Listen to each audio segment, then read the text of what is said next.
PDP chieftain Ojong Ogbo has insisted that the problems of confronting Nigeria are caused by the mismanagement of the country by its past leaders, saying those who caused the problems cannot be the ones to solve them.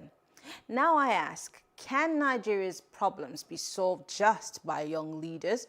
Well, discussing this today with me, we have social reformer Andy Akpotibe, who's yet to join us, and public affairs analyst Uche Chuta. Thank you very much, Uche, for joining us. Yeah, hello, hi. All right.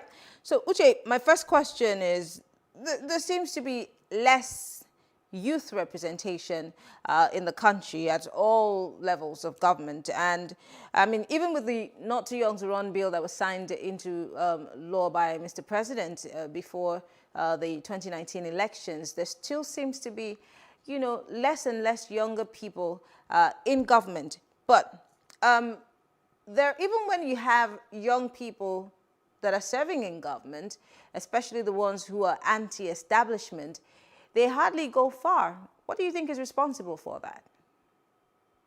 Well, it's an old boys club. And I even use the term boys, apart from men also, you know. So it's your friends. You invite your friends to the party. People see the Nigerian government as a Nigeria PLC, as okay, it's an opportunity for you to come and join the party, have part of the national cake. So you bring your friends along. You don't necessarily bring people who can do the job. And so if an old man is elected, so if the head is old, he brings his friends who are the same age.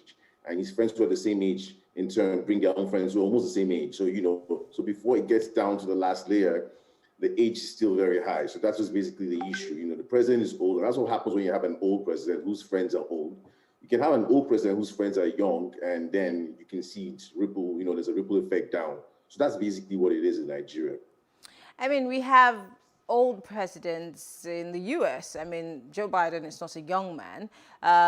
One of the oldest parliamentarians in the world is in the British Parliament. I mean, there are old people all over the place. Is it an issue of age, or is it more of the heart of the person, the characteristics of the person who's handling an office? Because I don't know if we can make a distinction between being young and being capable of leadership or good governance. Maybe we need to have a clear distinction between that, because if we're making it all about age, then we probably do have a problem. Yes, like it still boils down to the first thing I said. What exactly do our leaders come into office to do? Are they coming to office to better the country, or are they coming to just enjoy the largesse of the office? And it starts from there. Like, they don't see it as a thing about, oh, we're coming to the country to make Nigeria better. They're seeing like we're coming to Nigeria to enjoy the Commonwealth, to share the money, you know, and that's about it. So if they were coming into the country and as leaders and saying, okay, I want to improve the nation, then naturally they will seek younger people who are competent to do the job. But right now, appointments are strictly by, are you my friend? It's not necessarily by, are you competent? So so the factor of age and everything just goes out of the math. We have some old competent people. I have no problem if we have old competent people. So, for example, Joe Biden, who's the oldest elected official, he has all these young people doing different things in his government because he knows these are the people who have the capacity to do the job. He's interested in the pushing forward the republic, the U.S. That's his primary interest. I don't think that's the primary interest of the people who are in office right now. If it's their interest, they will look for the best person, regardless of age. So, again, I want to push you further. We have had young people in government. We still do have young people who found their way into government. Even the ones which, you know, the ones who told us that they had the best interest, and the ones we thought were very intelligent and bright and guys who would bring us good governance and, you know, accountability. And then halfway down the line, these guys seem to be almost in the same sweatshirts with the guys who've been there. So with all of the shouting and the screaming, oh, we're not too young to run, we want to run, step aside and let us get into power. How well have these young people performed? Let's sincerely analyze them. Let's start with the likes of Hollywood star. Let's start with Hollywood star, Lagos State House of Assembly member. What's his name now? Yes, you know who I'm talking about. Yes, Desmond Elliott. Let's start with that. Okay, so these young people who entered office entered for themselves. Prior to not too young, 4 years before that, in 2015, if you can check this, we pushed an agenda, which I was at the forefront, 30% on nothing. 30% on nothing was a means of negotiation whereby we said, okay, officers who are coming into office, reserve 30% of your positions for young people. Because by appointing, elective was going to be more complicated because how can you reserve 30% for young people? You know, because we just said, okay, naturally, we're going to have capacity and competence. Now, in pushing forward this agenda, young people fought vehemently against it. And in hindsight, we now understand why they fought against it, because pushing that agenda was going contrary to the agenda of pushing Mr. President, who is in office right now. And they all had dreams of, 30% or nothing, I'm not in the clique. So that means I can't have my essay position, I can't have my small position, I can't carry back for somebody, you know. So it went against everything that they believed in. So the young people who you see right now, most of them, 99% of them, and they can come prove me wrong and they can tell me to my face and show me evidence on the contrary, they're there for themselves. They're there just to enrich themselves, consume part of the national cake. They don't care about the republic. They don't care about Nigeria. They don't care about moving Nigeria forward. They might have the capacity, the competency, but that's not their primary interest. I'm going to push you further, but then we have our other guest joining us. Andy Akpotibe is joining us also live. Andy, can you hear us? Unfortunately, we cannot hear Andy. Well, let's come back to you, Uche.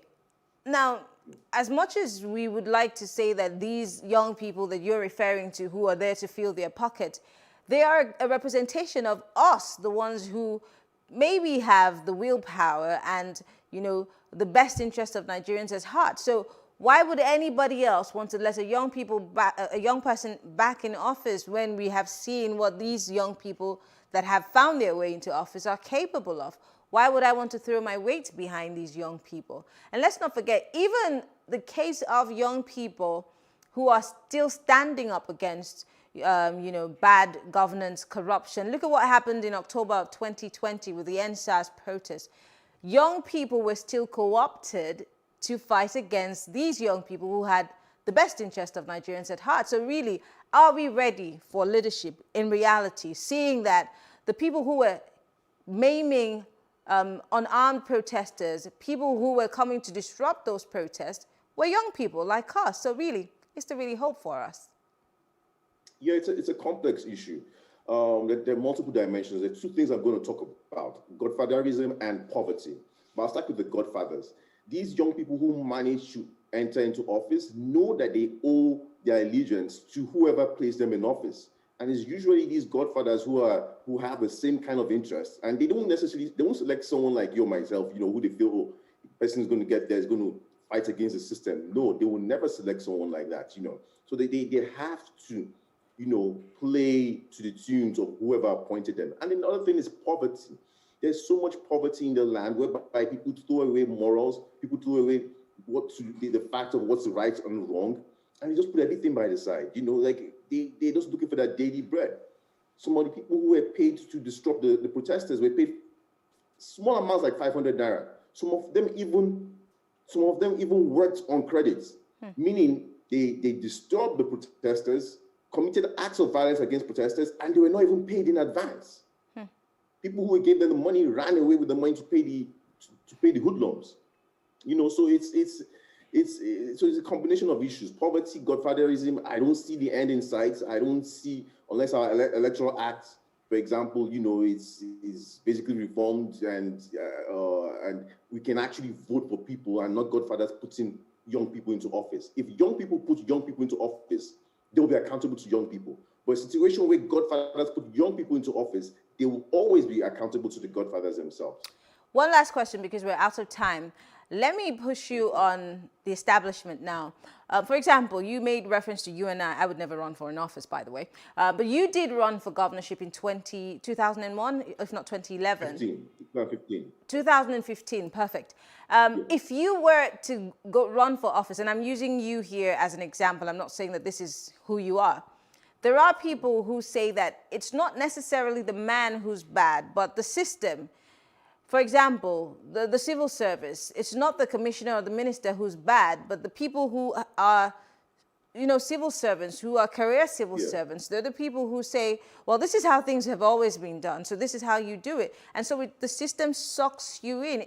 Do you think that the Nigerian establishment also has the power to suck a good man in and, rid you of all of the ginger that you had in terms of accountability?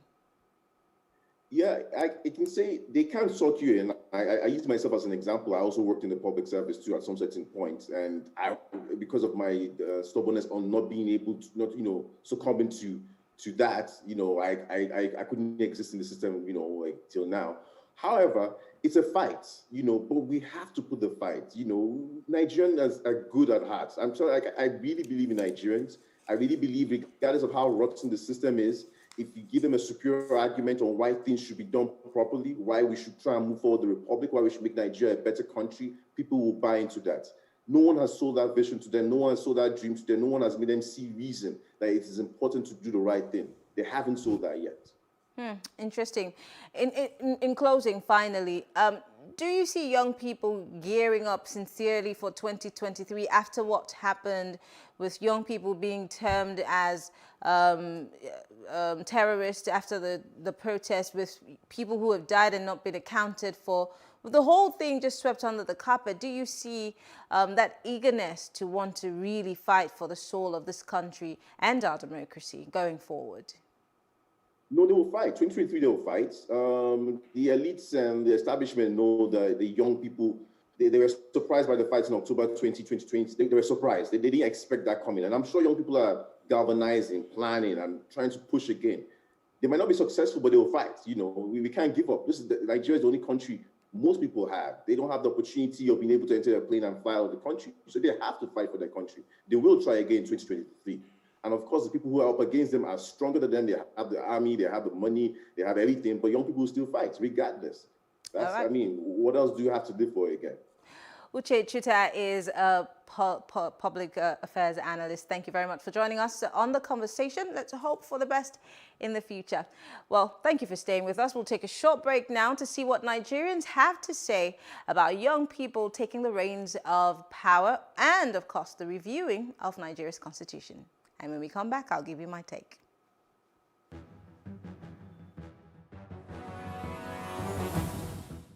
I don't think Nigeria needs a new constitution, neither do they need the old constitution. What we need is a new government that can listen to the youth and attend to every new thing we need. Nigeria did not need any new constitution. The one we have before, what do they do with that one? They have to find something to do to make use of it. So we don't need any new constitution in Nigeria. We need a new constitution because the present one we are using is outdated. There is no equality in Nigeria. And the north, south, middle belt, they seem to be divided against one another. So the new constitution will make up for proper unity for Nigeria, and will also the new constitution will be about integration of the whole Nigeria, so that each part of the country will not feel cheated. Nigeria needs a new constitution because the constitution that is presently in use is 1999 constitution. Check out the decades that has passed since after 1999. We are now in 2021. Then we still have 1999 Vision 2000, 2010, 2020, continual improvement. So there are certain things that has changed that we need to add, and there are some other things that need to be amended in the constitution to suit the present situation of the country. What we need to do now is to sit down, both the east, both the north and the south, and we write a new constitution whereby there will be agreement, or in that process we can end it with restructuring.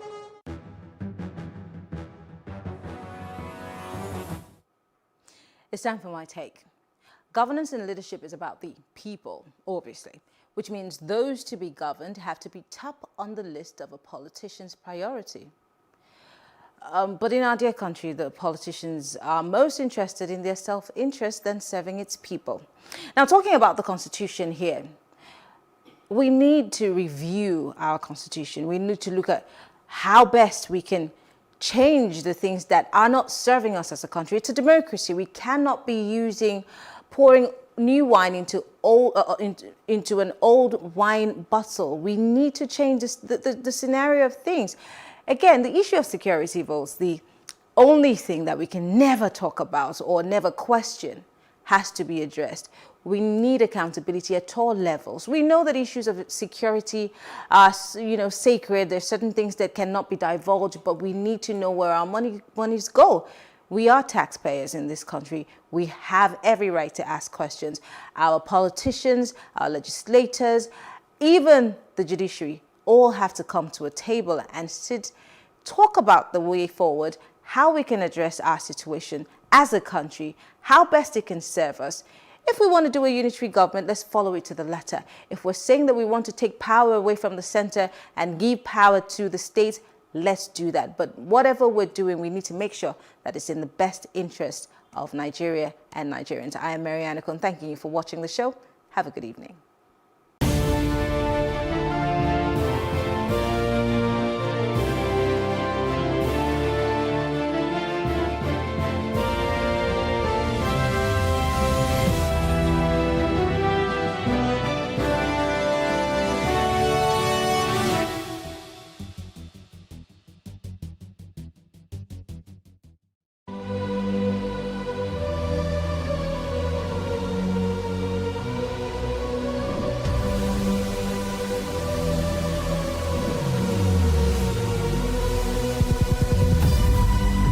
What we do not understand, we will stigmatize. What you can see is the remaining of the tanker that exploded. The suspect equally confessed.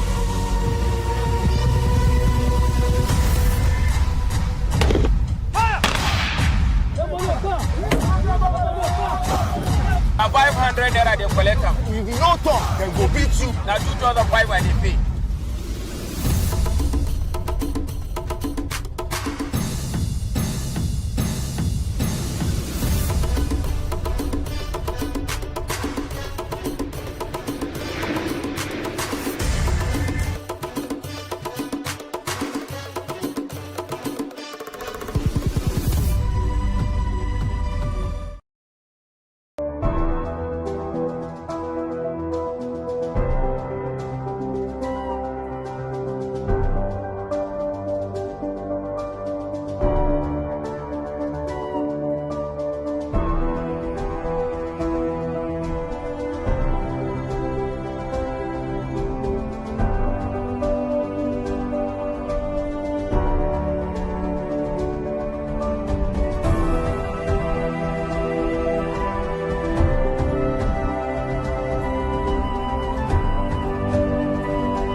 We can't talk about education reform if we don't decolonize our education system.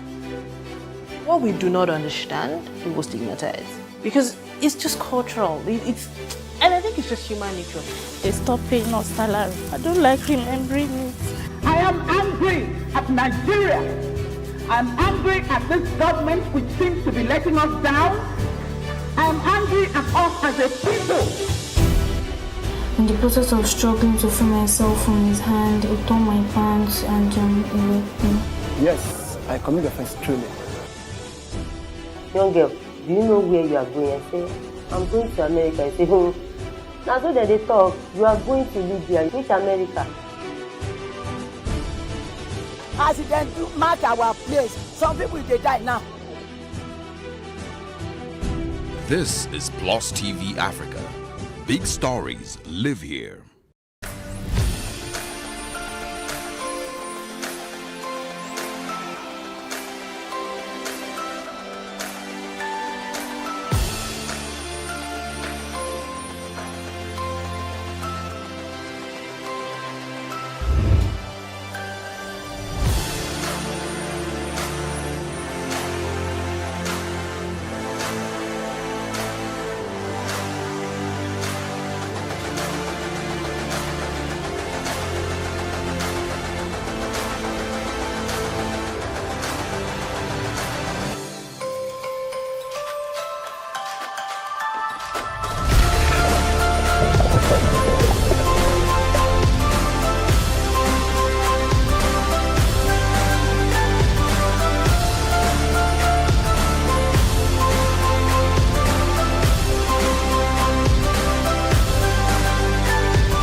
It is a great source of pride to Nigeria whenever a Nigerian in a foreign country rises to the top of their field and is recognized for good.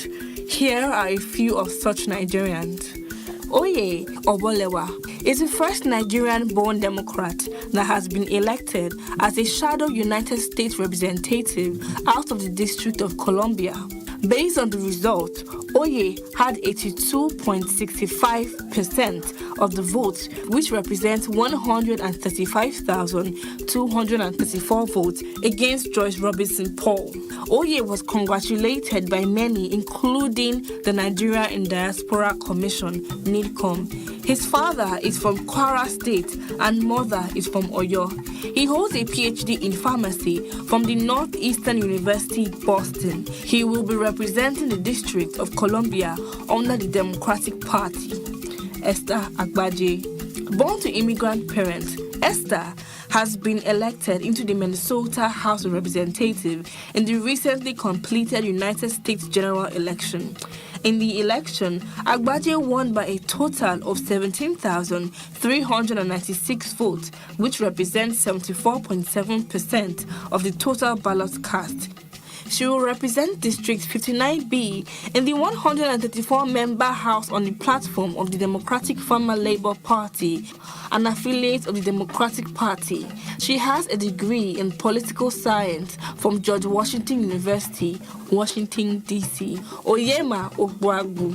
Oyema is a Nigerian-born researcher and medical doctor who is one of the brains behind the research at Pfizer for the potential world's first effective coronavirus vaccine. The vaccine has been tested on over 43,000 people in 6 countries and no safety concerns have been raised. Oyema is the son of a former vice chancellor of Abia State University and a professor of sociology. He was born in New Haven in Connecticut but went to the University of Calabar in Cross River State to complete his university education in medicine. He then returned to the Yale School of Medicine to work as the director of the institution's HIV clinical trials program. After becoming a fellow of infectious diseases, he rose to the height of an associate professor of medicine at the Yale University School of Medicine, New Haven. He has worked there for 5 years, focusing on finding a cure for HIV/AIDS. Robert Shola Okoje, the Nigerian doctor who is a native of Uromi, Esso Northeast local government area of Edo State, has been inducted into the NASA Inventors Hall of Fame. Dr. Okoje is recognized globally as the leading expert on silicon carbide-based microelectromechanical systems, MEMS, for use in extreme environments. He has worked with the National Aeronautics and Space Administration, NASA, for 20 years and has 21 patents. Isaac Okoro. In the world of sports, Nigerians are also taking center stage. Isaac was the first of the 8 Nigerian players drafted into the National Basketball Association, NBA, in his 2020 draft. He was the 5th overall pick and was chosen by Cleveland Cavaliers in 2020. He was born in Atlanta, Georgia, to Nigerian parents and was a small forward, part of the USA's winning team at the 2018 Under-17 Basketball World Cup in Argentina. His parents originated and emigrated from Nigeria. Isaac played basketball for his high school in Georgia for 4 years, helping his team win the state championship and achieved national success in his senior season. He was considered a 5-star recruit by Rivals and a 4-star recruit by 24/7 Sports and ESPN, respectively. To these Nigerians and other Nigerians breaking the proverbial glass ceiling, we say, keep it up. The motherland is proud of you.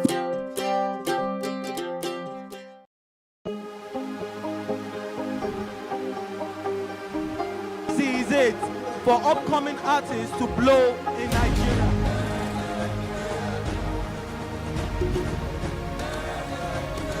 Welcome to Plus Trending. I am Buki November, your host, saying thank you for joining us on today's episode. Welcome back. It's tea time on Plus TV Africa. Practice makes perfect. I'm not perfect yet, but I'm a lot better than I used to be. He's a king. He's entitled to marry 100 if he wants to.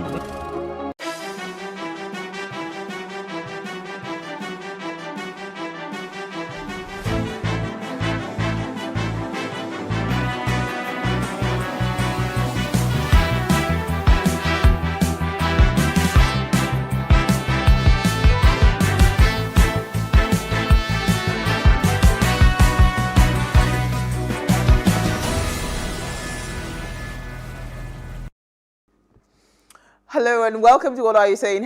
#Ways, where we talk about topics in the news as it affects us all. I am Osayua Mesale, and today I'm joined by Jenny. Go, Jenny. Jennifer is on low cut, like so cute.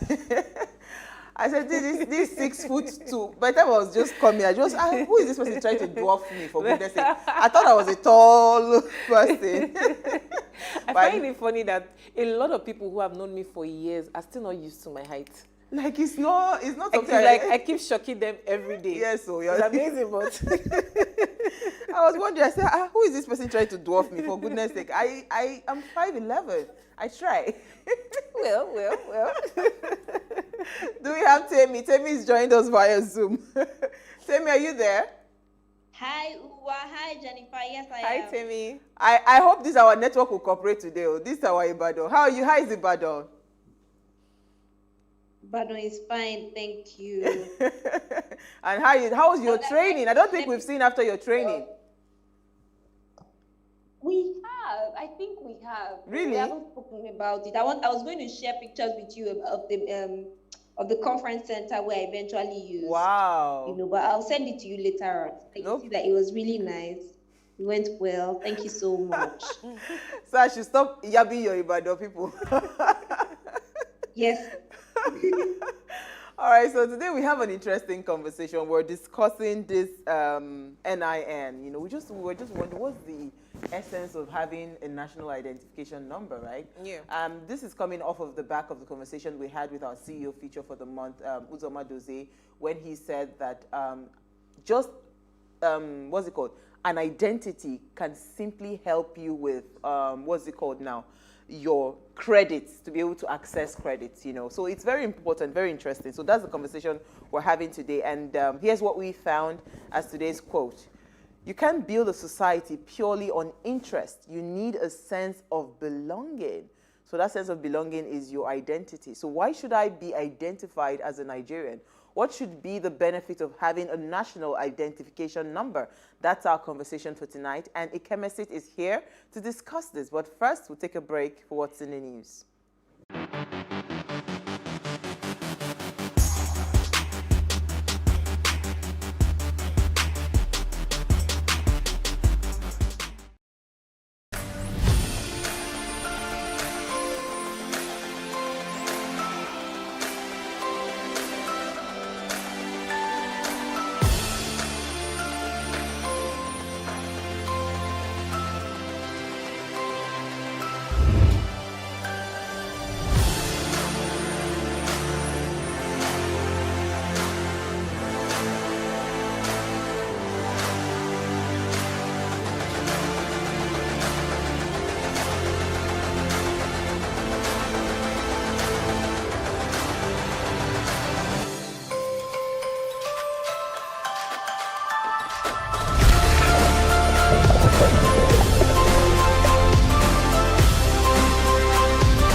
You're still watching Ways. Now, on January 27th each year, the United Nations remembers the Holocaust that affected many people of Jewish origin during World War II.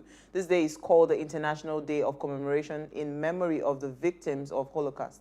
Now, it also commemorates when the Soviet troop liberated the Nazi concentration and death camp in Poland on January 27, 1945. Holocaust survivors and various leaders make their voices heard on this day. Many of them speak publicly about the Holocaust or their experiences around the event, its aftermath, and why the world should never forget what happened in Europe in the 1930s and 1940s. So we remember them as well today on Ways.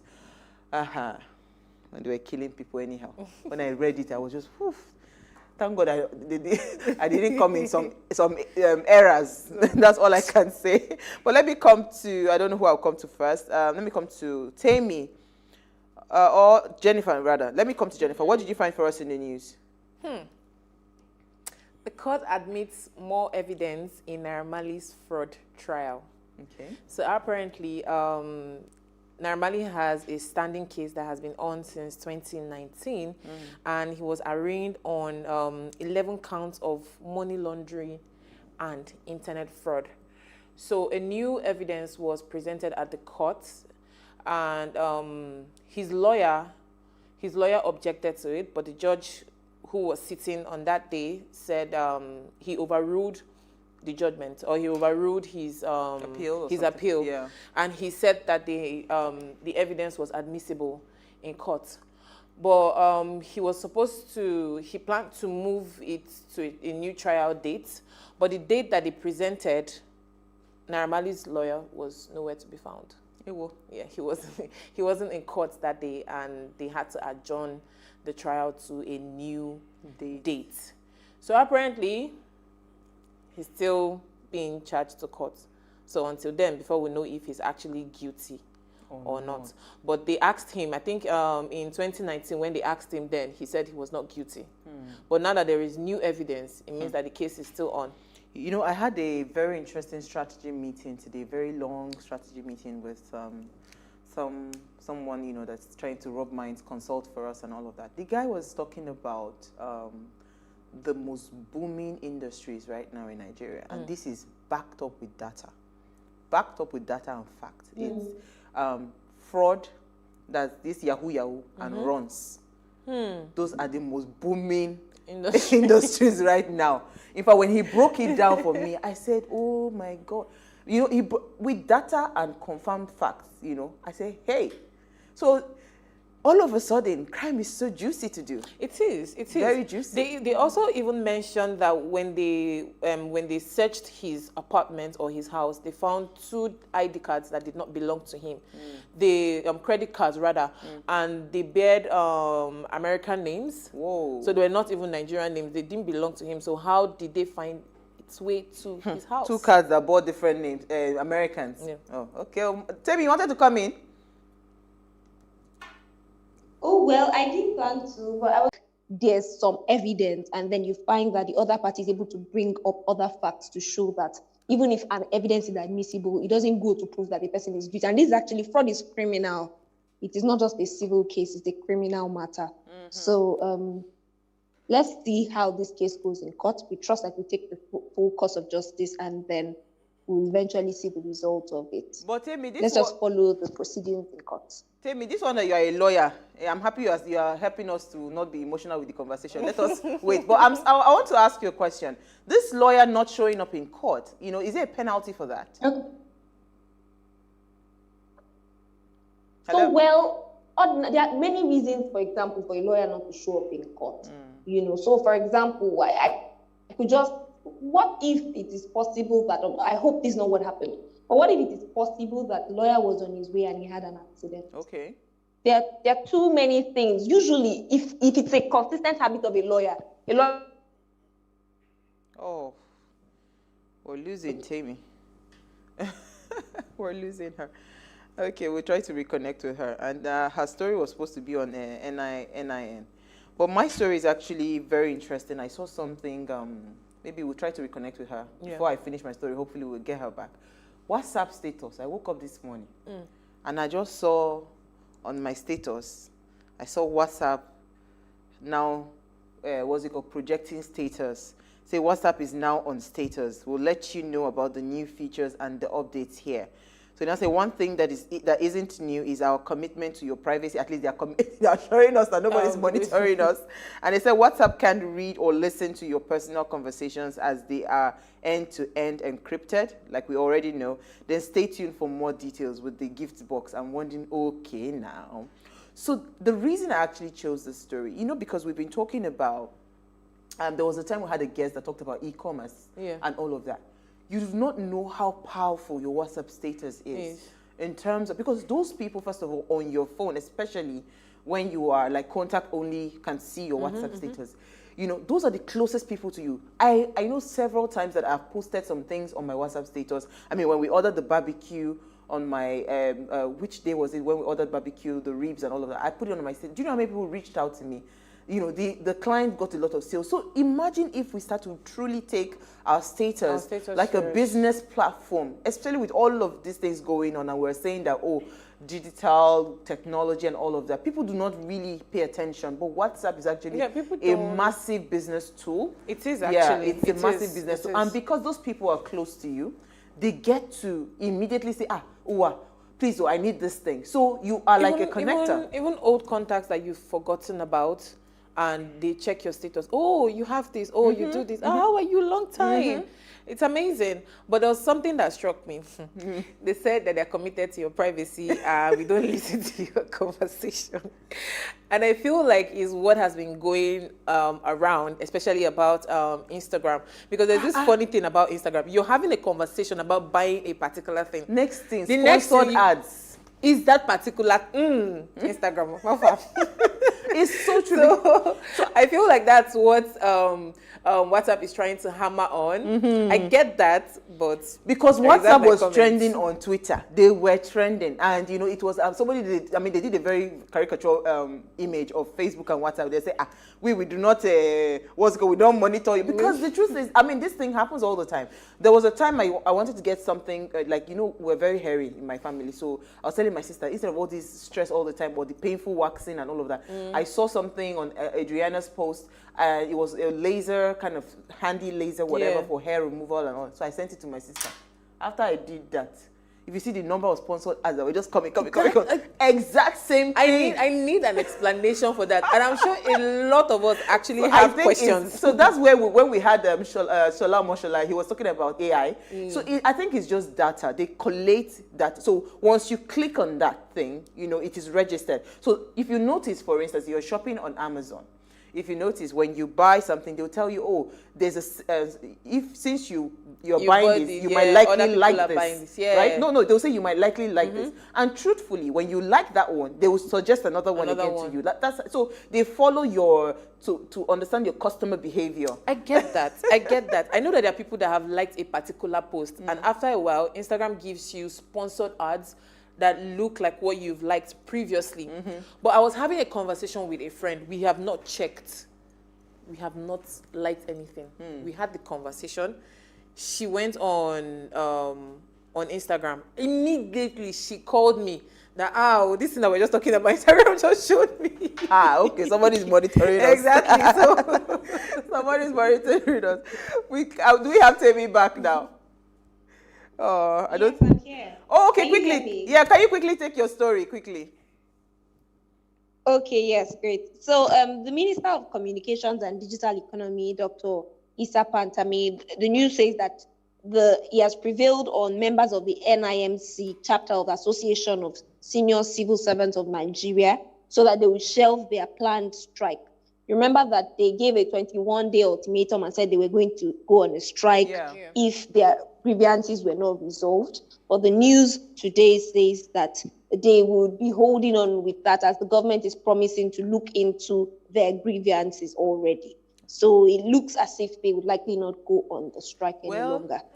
I'm happy to hear that, but I'm also hearing that it's like they're also trying to commission the telcos now to make the registration of the NIN easier. So that would reduce the burden on NIMC, yes. Because if telcos take up the registration of the data and everything and all that, it will really, really reduce the pressure on them. It becomes much easier. Yes, and that's what they should have done since, just found easier ways, because we've already gone to do our biometrics with telcos before. So just find a way to synchronize the data. It just goes to show that sometimes when they make decisions, they don't think about they don't it very think well.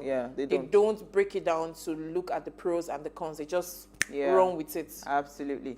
All right, so today we're not discussing all of this. Oh, can I go? I was saying something earlier. Go ahead.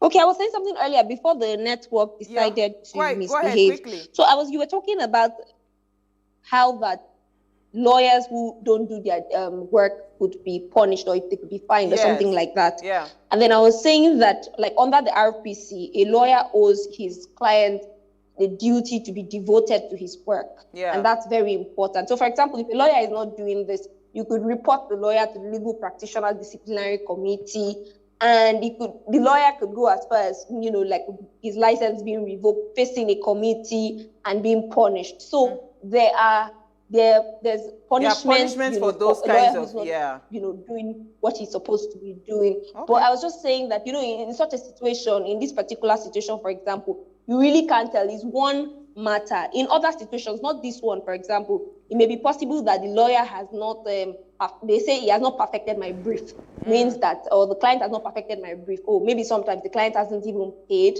Not this one, I'm just saying generally. Yeah. Or maybe something happened to the lawyer. So there may be an excuse, but in a case where lawyer is willfully doing something that's against the client's case, trying to hurt him, then the client can take up a matter against his lawyer. Awesome. Thank you for that clarification, Tammy. That's why we love to have lawyers on the show. We'll see you after the break as we discuss why we must all be identified as Nigerians. Stay with us. We'll be right back.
Thanks for staying with us. Now, why do we all need to have a national identification number is our question. Here are a few reasons we found. First, the card will contribute to national security. Proof of identification would help the government keep track of illegal immigrants, criminals, and individuals who might pose a risk to the country. Second, the card will prevent identity theft and fraud. Third, the card should give us some access to government amenities. And finally, as our CEO feature for the month for this month highlighted, when he came on our show, it should help with lending, which in turn boosts the economy as entrepreneurs can access cheaper loans, to mention a few. Now, we know that there's a high level of insecurity in our country, and most of our government facilities are poorly managed, and most people prefer to engage services of privately run institutions. So why then should we bother with an identification card? I mean, if we do not have any even amenities to enjoy in the first place. Now, please, let us hear what you have to say. Remember, you can join this conversation. Tweet at us at WadeShowAfrica1 with the hashtag WadeShow, or send us an SMS or WhatsApp to 081-803-84663. So I'm going to come to Tammy, then I'll come to Nkechi. Tammy, what do you think? Why do we even need to have an identification number in this country as Nigerians? Why do you think we need an identity? I think one reason, I think you've mentioned, rolled out a couple of reasons, a number of reasons already, but one that stands out to me is so that it would just be easy to find out who is perpetrating what crime. I think it would just be easy to trace people. And also on the good side, like on the negative side, it would be easy to find out who is perpetrating which crime. People wouldn't just do things and not be traced. And on the good side also, social amenities, it will be easy to access them. Maybe not even just from the government, it will just be easy to access other benefits. For example, you mentioned loan facilities and things like that. So data is very helpful. Having this identity just helps us to have data, helps us to plan, and it just makes things easy for everyone. Absolutely. How about you, mind. Jennifer? Yeah, it is important because everyone needs a form of identification to show where you are from, to start with that. And then it's going to help with the national data. So at least the government is going to know how many people are in the country, who they are, and it is going to be easy to track people. And it's also going to help to track people that are dead, especially when you can't find probably a family member or a friend, and then you go to the authorities, they can easily search for their record, and then you probably know, okay, this person is no more, or we don't know where this person is, or something like that. Yeah, and you know, I mean, just listening to you now, when you talk about people that are dead, I'm thinking, okay, all these people that we have, all these bloated parastatal, where you have ghost walkers, you know, and all of those things. Just imagine if everybody, everybody is required to come with your identification before you, paid salaries or whatever. I think it would go a long way. You know, but I really want to hear from the experts. So I'll bring in Ikemesit Effiong. He's a legal practitioner, geopolitical analyst, research consultant, communication professional, and a public affairs commentator. He is currently head of research at SBM Intelligence, an African-focused risk consultancy and Nigeria's foremost geopolitical intelligence firm based in Lagos, where he manages a diverse research team that spans all of Nigeria's 36 states, as well as Ghana, Cote d'Ivoire, Cameroon, and South Africa. And he's joined us via Zoom also this evening. Thank you so much, Ikemesit, for joining us. Thank you so much for having me. Glad to be with you.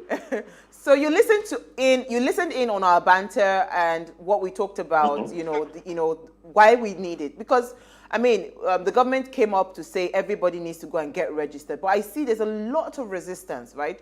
There's a lot of resistance from people. People don't understand, why do I need to do this? I already have this, I already have that, you know, why this particular national identification number, right? So we thought to have, you know, a conversation where we can actually paint a picture. In a sane climb where you have a national identification number, what should that kind of number, you know, do for you as a citizen? What kind of access should it give you as a citizen? Maybe we should start from there.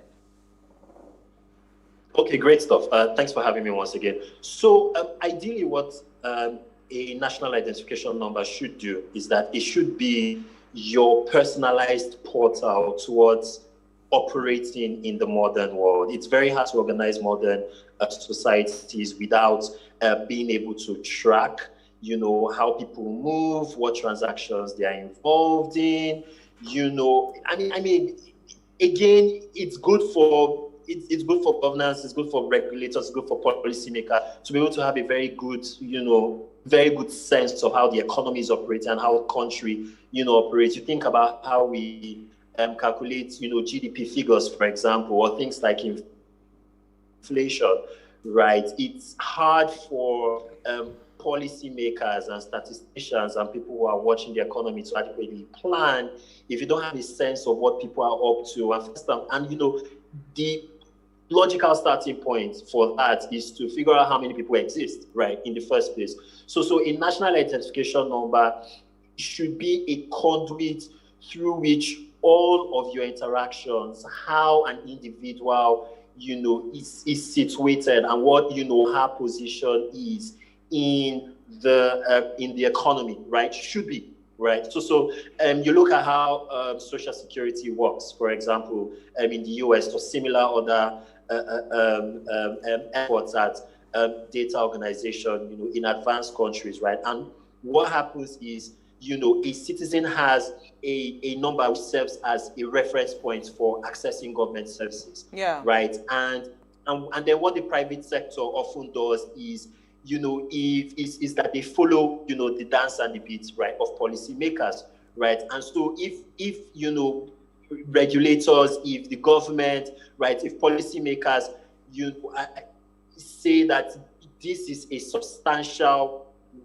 you know, and a comfortable and a convenient way of us identifying people, you know, the private sector adopts that, and then, you know, it then becomes that reference point to which, you know, government is able to properly plan and government is able to properly organize, you know, how they are going to target services and target, you know, interventions in terms of capital investment, in terms of how, you know, the average consumer is behaving, right? And you know, they're able to better craft policy that works. You know, your question talks about the ideal. So this is supposed to be the ideal. This is what NIN is supposed to achieve, right, in a nutshell. Wait, but Ikemesit, I want to ask you a question. Do you think even the NIN officials, the NIMC officials, do you think they know that this is what it's supposed to achieve? Or they are just after getting the identification? You know why I ask this question? Because, right, I don't want anybody to come and arrest me. But I know that there are people paying money. NIN is supposed to be free. But people are paying money to go and get the NIN. So what if I go there and I still give you a fake, what's it called? Or an incorrect data for you to feed into the system, right? I mean, is it really going to help with that, especially when we want to trace it to fighting insecurity, for instance, in the country? Yeah, and you know, your question really just summarizes the cardinal points, right, about all everything that turns with respect to, you know, data management and data, you know, proper data identification. So you have a situation in Nigeria currently where the vast majority of Nigerians are not captured in the formal economy. So, you know, all of us that are in on this conversation right now, myself, you, and your colleagues in the studio, and Timmy, who's calling in from Ibadan, right? We are participants in the formal economy. I would wager that all of us have a driver's license. All of us probably have NINs. We all probably have, you know, international passports. And a lot of Nigerians who are tuning into this program, right, you know, within the country and around the world, you know, are probably already captured in some way or some form in the formal economy, right? But NIMS's current is actually targeted at the hundreds of millions, and they're actually hundreds of millions. The estimate is there are about 100 million Nigerians, right, that don't have a NIN, right, and a similar number that do not participate as much in the formal economy. Now, I don't know, I can't speak for NIMSI officials as to their level of, you know, awareness and understanding about what the gravity of what they are trying to achieve is, but from a, you know, policy framework standpoint, right? And I've been, you know, in on seminars and conferences, you know, where, you know, I've had to engage with NIMSI officials. The problem of data identity, you know, the problem of data identification and data management in Nigeria is a very serious and, you know, cogent one, especially when you consider that, you know, we're dealing with a myriad of security situations in the country. Yeah. But then again, the cardinal question then becomes, can you trust people when you give them a form to fill, whether they pay for it or not? That's sort of secondary to the conversation, even though that raises its own governance implications. But when people get that form, right, and they are filling in those details, how do we trust that they are validly representing, you know, all of what they feel, right? You know, all of what they feel, you know, on those forms that they receive, right? You know, represents a valid reproduction of, you know, their personality and their identity. It's very hard to say, especially for people that haven't been formally captured. For you and I, it's pretty simple. You know, the government could probably ask one of the telcos, right, or one of the banks to pull up our bank or our phone records, and then you can do a match, which is where the NIN BVN and the NIN, you know, SIM registration synchronization becomes important. It's really because of data identity. It's really because of data integrity, right? You know, I mean, you know, lots of Nigerians have postulated on social media, and that's been in large part because the government hasn't properly communicated this, that, you know, the government is looking for a way to access people's resources and people's accounts, and, you know, they want to be able to, you know, properly, you know, track, you know, how people move, you know, and all of that. That's why the harmonization is happening. But really, for most people that have NINs already, the harmonization at its basis level, it's really a matter of data integrity. So this person says, you know, my name is XYZ, right, in this particular order. This is my phone number. This is where I live. If you are, you know, a subscriber to any of the 4, you know, telecommunication providers here in Nigeria, you have filled a form that also acts as a representation of your identity. So the idea is to match, to be sure that what NIMSI has on its records coheres with what the telcos have. So it's a way of in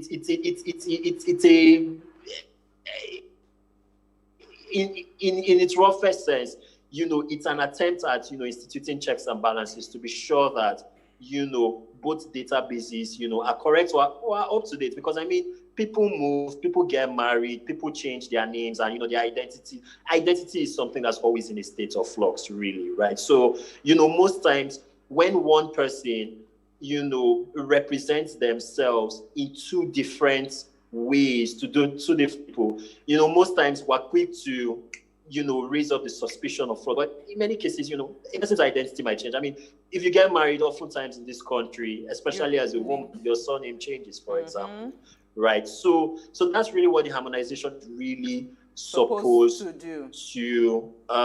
achieve, to address. That's for those that are already captured. For those that are already captured, there's an existential problem around how do you trust that this person who says my name is ABC, has a name, right, that actually is ABC, and that's where the challenge lies. And it's not clear that the policymakers right now have a very good response, right, for that. But this underscores the importance of having a proper record of your identity, a proper means of identification, because at some point, we're in a globalized world.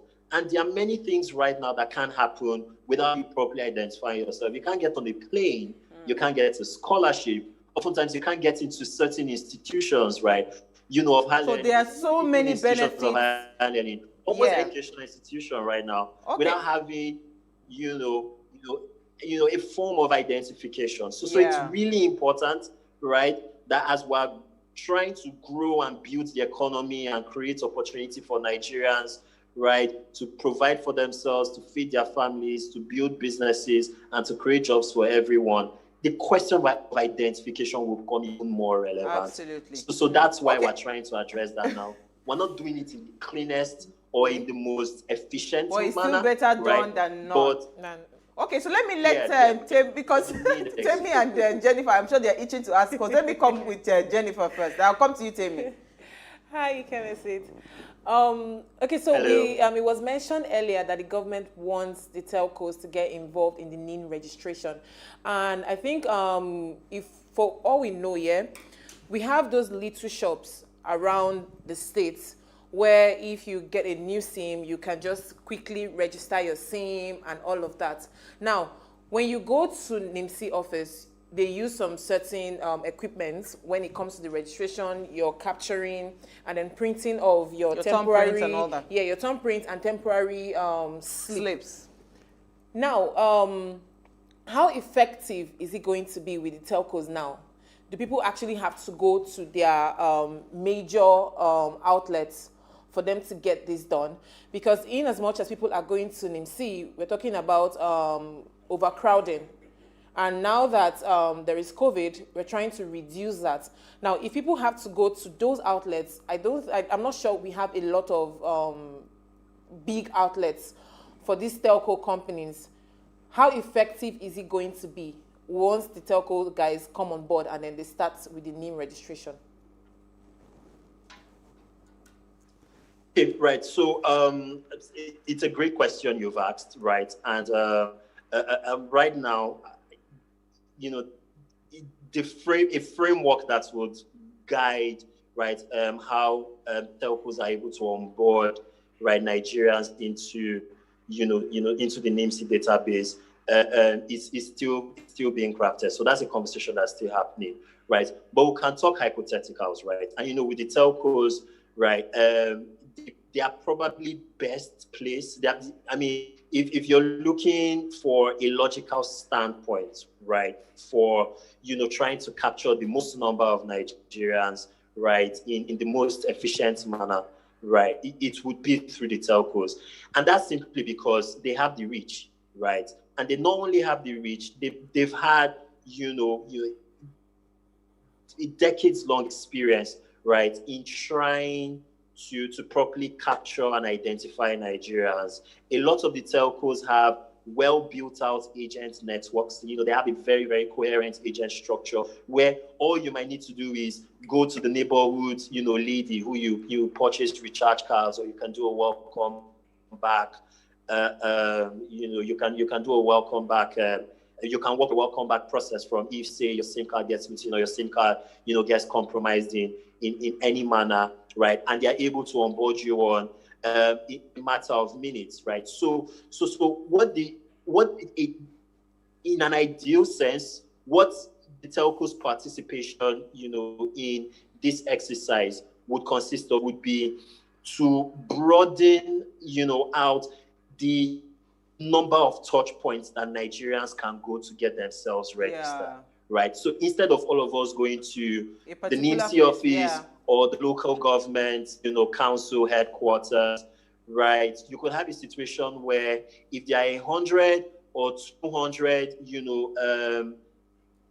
recharge card sellers, right? Or those small kiosks. same identity operators in Surulere, for example, alone, those people can serve as touch points. So you've got 200 more people that can ensure that they are onboarding more Nigerians into the system. And, oftentimes with these people, they have the training, they have the equipment, and the telcos are able to rigorously police them, because the NCC has, and let's not forget this, the NCC has very, very, rigorous parameters, right, through which it guides the telcos on, what kind of data to capture, right, everyday Nigerians, and how to go about it in order to ensure that the system, right, does not lend itself to compromise, right? Okay. So the telcos would be, a very good avenue point. Think of, for example, the conversation, right, that we're having through 2018 and 2019 about deepening financial inclusion and how to get the telcos, into it, right? Despite the aversion of, the Nigerian financial institutions to have a telco-led, financial inclusion strategy, the CBN and the NCC and policymakers recognize that nobody has the spread and the data, like the telcos. And the databases that the telcos have. You really can't compete with them. Nigeria's largest bank has got something like 9 million customers. MTN has 65 million subscribers. So if you're... Sorry, Kemesi, we'll need to cut you off just for a minute. We just want to go on a very quick break. We'll be right back. Stay with us. We'll continue the conversation.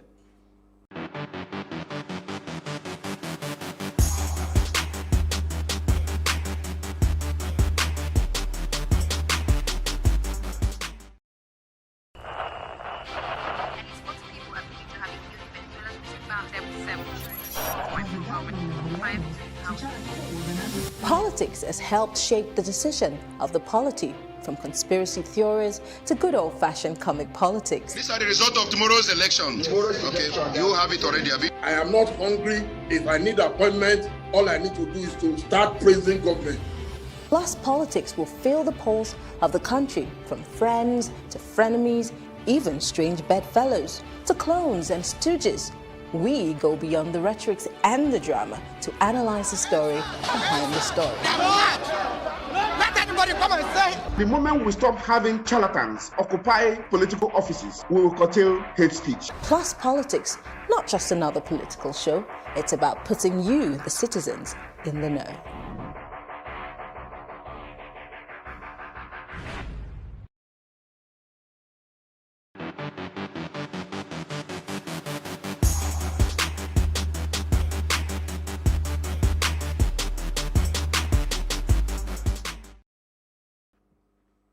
Thanks for staying with us. Now, if you're just tuning in, we're trying to understand why we need to have an identification number and what are the benefits, that we should be looking out for if there's ever an ideal situation, what an identification number should do for you. Now, please let us hear what you have to say. Remember, you can join this conversation.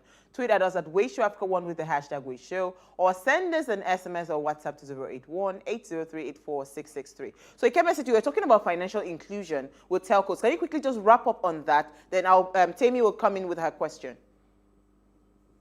Okay, then. So basically what I was trying to say was the current problem we have with respect to, capturing enough Nigerians and building and broadening out, the limits of the formal economy was the same issue, right, that the CBN had with driving and deepening financial inclusion. You had a situation where there were just about 39 million, Nigerian bank accounts. And we know that we're anything from 120 to 150 million people, right? And in the end, policymakers said, what is the best logical starting point for getting the most amount of Nigerians participating in the financial system? It was the telcos. The telcos still have that build. They still have that rollout. They still have the largest, database, right, of Nigerians possible. So it makes sense to incorporate them in, this current effort, right, to get every Nigerian captured. And, hopefully the framework for engagement that, policymakers are able to come up with, right, is efficient enough, seamless enough, that, we don't get to see a lot of the crowds that are polling at NIMSI centers, which is really aggravating the NCPC and those Nigerians who are trying to be helped to be safety conscious, right, in a once in a lifetime pandemic situation. Yeah. All right. So Temi, can you come in? Yes, sure. Thank you. Thank you, Kemisi. So you've touched on some of the positives of the identification. I would just like to ask you about a negative or a possible negative, if you see it as a possibility. Do you also see breach of privacy arising?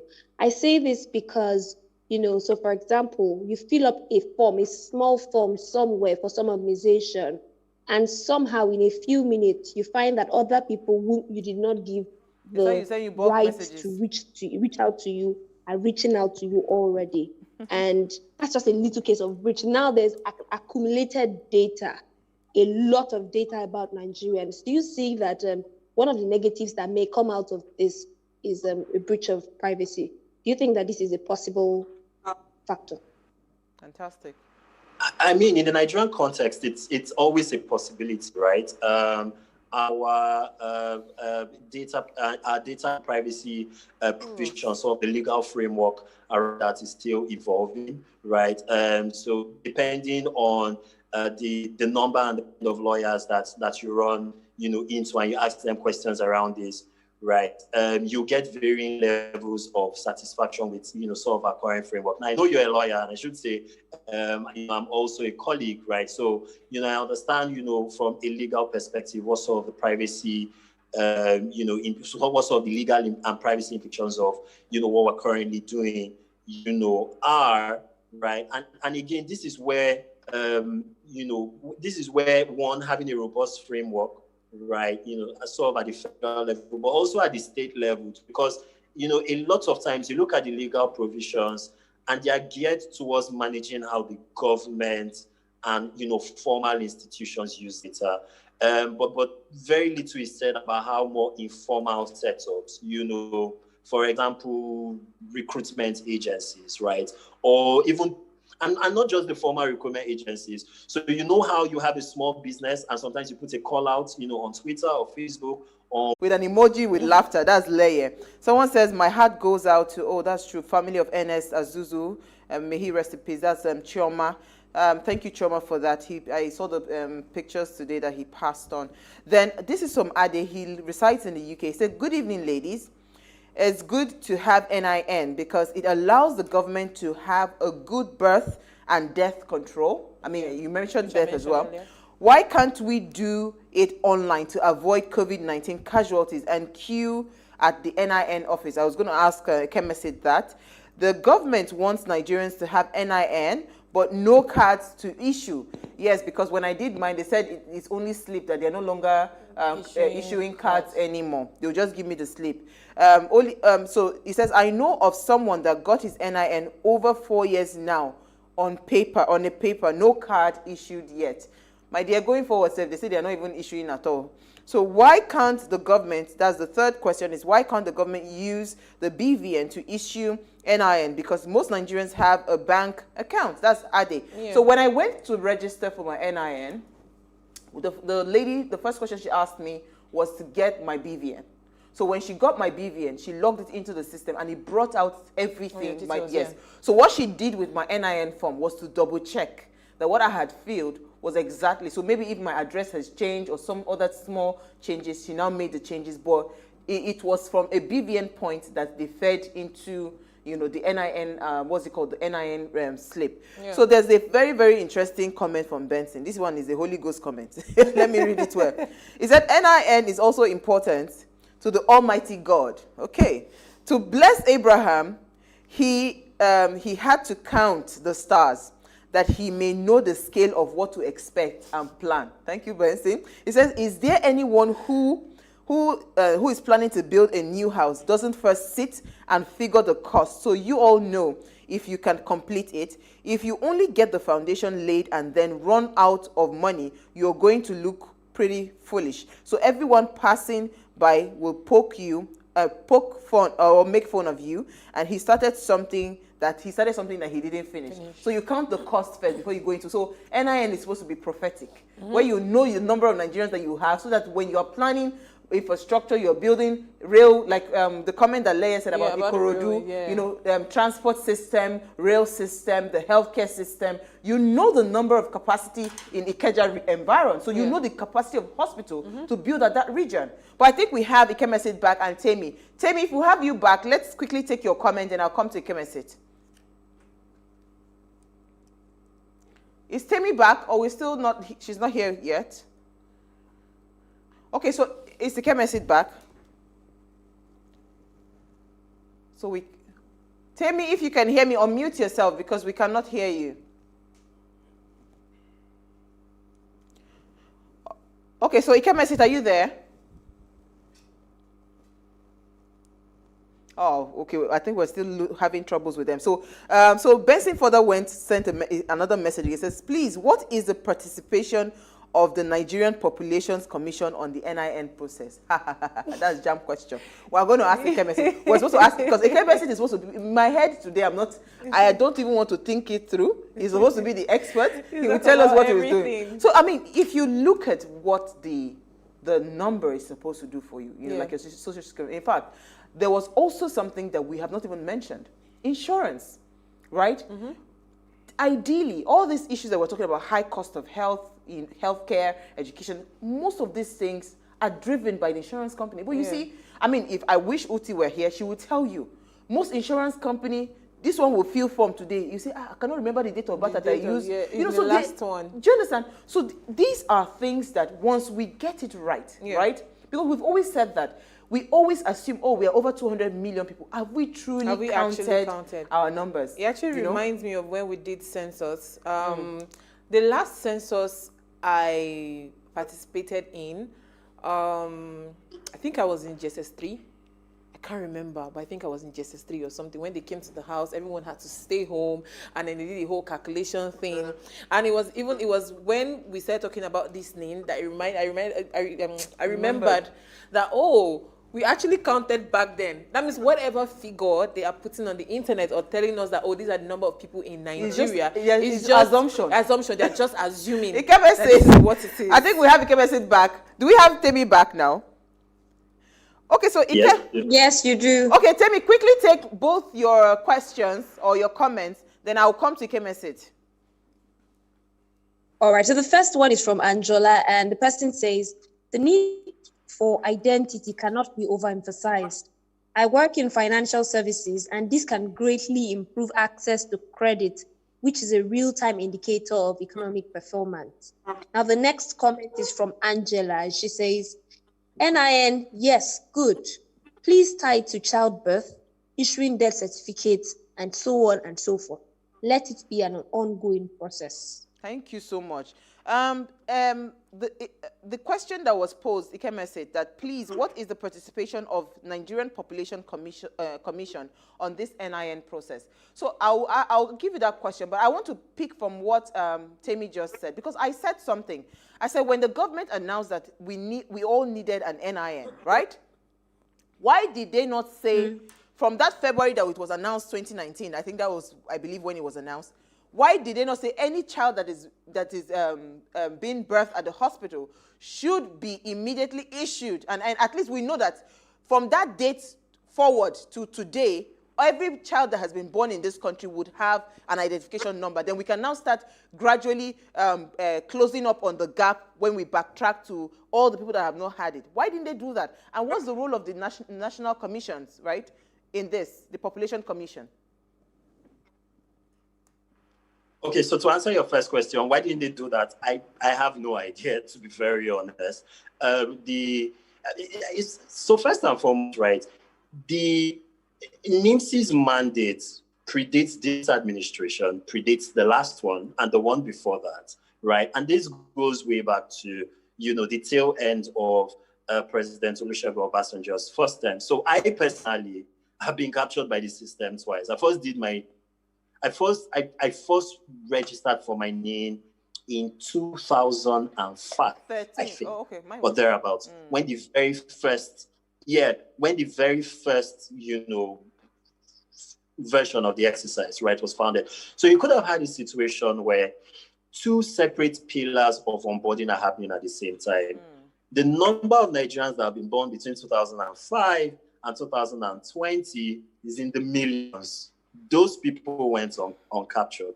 Like you've said, the announcement of this latest version of the exercise, right, occurred, right, just a little under 2 years ago. Yeah. We could have also used that as an opportunity to capture. And the point is, there are thousands of Nigerians that are being born in this country every day. We have one of the highest birth rates on the continent. We have one of the highest birth rates in the world, right? And so an exercise as to capture the number of Nigerians that already exist as is will still leave out a lot of other people who are being born every day. And so, you know, to the point that one of your viewers made around this being tied to, you know, to birth and death, you know, and voting and, you know, other forms of, you know, social and economic participation, that viewer is absolutely right. And this is supposed to be the entire point of NIN. It's supposed to be that one-stop shop. So instead of, you know, one set of people asking for your driver's license, another set asking for your international passport,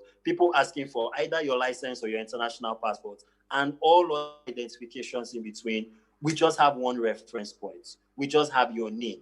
With your NIN, we know when you were born, we know where you live, we know where you schooled, we know what your credit score is, you know, we know how many bank accounts you have, we know if you know, owe the system, if you've taken out, you know, a mortgage or a loan or a business loan or a personal, you know, credit facility or anything, right? And it gives a decent snapshot. And then for law enforcement, you know, they know, you know, where you are, you know, you're carrying out transactions. So you and I are in Lagos right now. We could be in Abuja, or could be in Yola or in Port Harcourt at a moment's notice, right? So in case there's any Nigerian who's involved in nefarious activity, you have a footprint of, you know, where they've been in the country and what they've been up to. Absolutely. That's what this is, you know, supposed to achieve. Okay, so what's the Nigerian, the National Populations Commission? Yeah, go ahead. Quickly. Okay, great. You know, what's their position?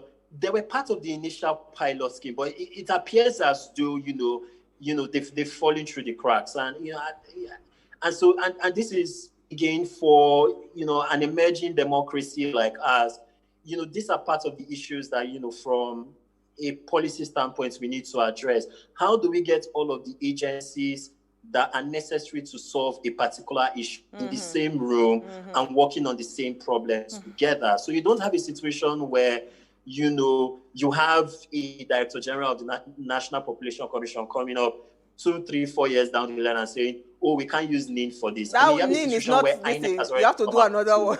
Oh, God, sadly, we ran out of time. But quickly, Temi, in 1 minute. Temi, let me hear you in 1 minute. If you were to just, you know, give your final comments on this, then I'll come to Nkechi.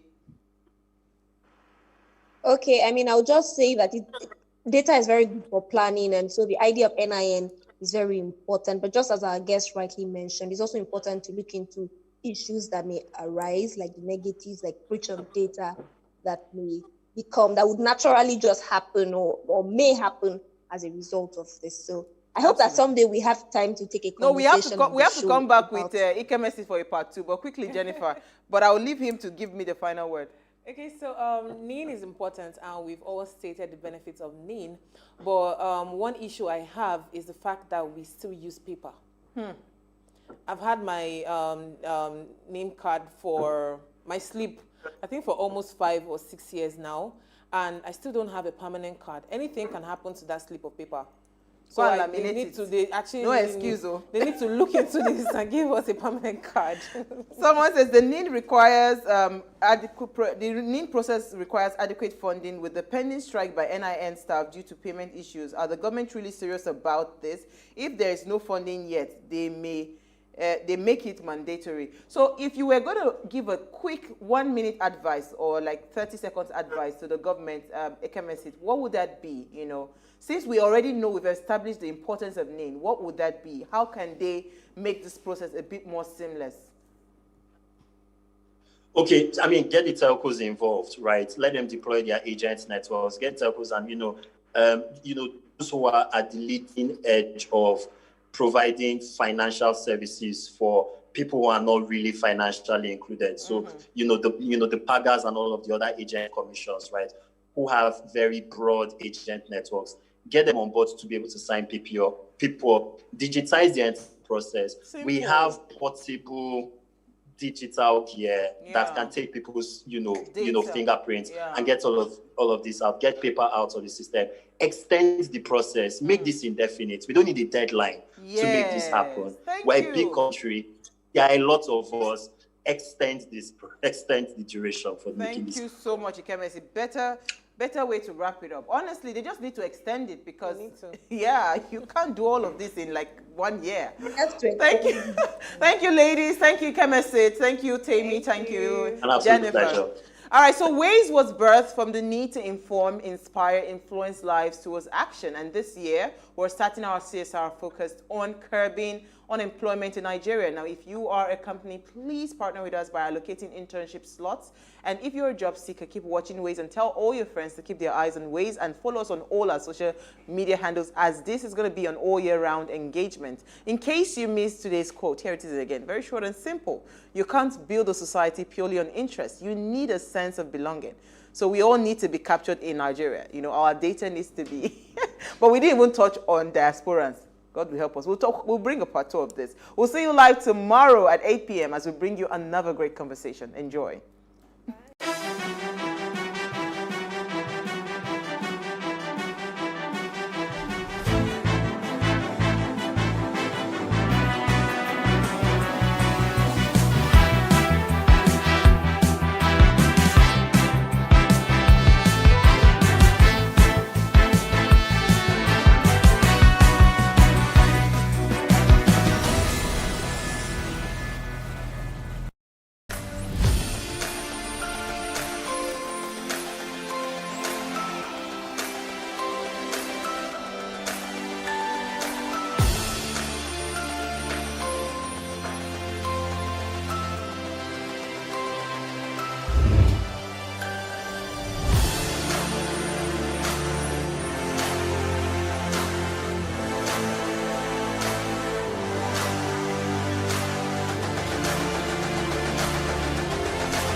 Sites like these have become commonplace around Lagos, Nigeria's commercial hub.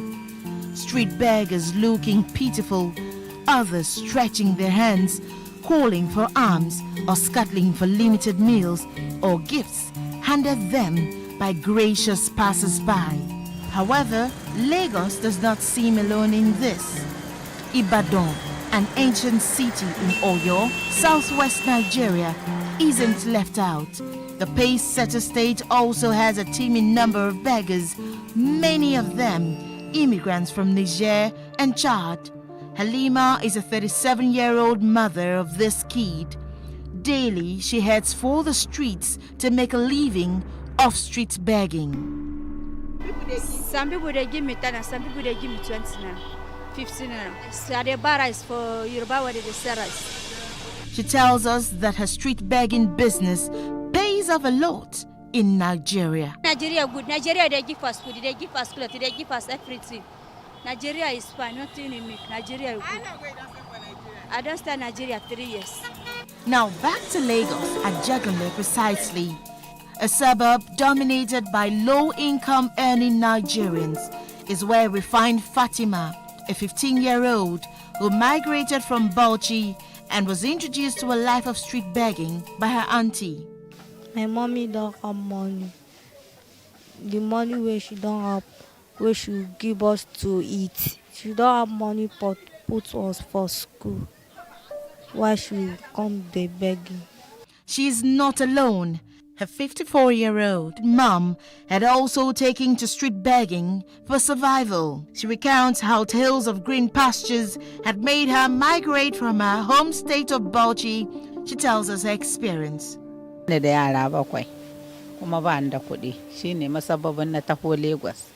Har ne wannan shekaru ina nan Lagos. Well, for this mother and daughter, an intervention made all the difference. Ba ni da jari ne. Ba jari. Shine yasa nake yi kuma wannan oga shine yazo shi yace in daina yin bara in kama sana'a in bayar yara na biyu makaranta na bashi yara na wa'annan guda biyu makaranta. Yawa. Currently, the begging system in Nigeria is structured, in a way that these beggars are most times being imported from the north, to beg, and there are those who they remit to. A 2013 survey posted by Science Direct indicated that the total population of beggars in Nigeria stood at 12.4 million persons as of 2013.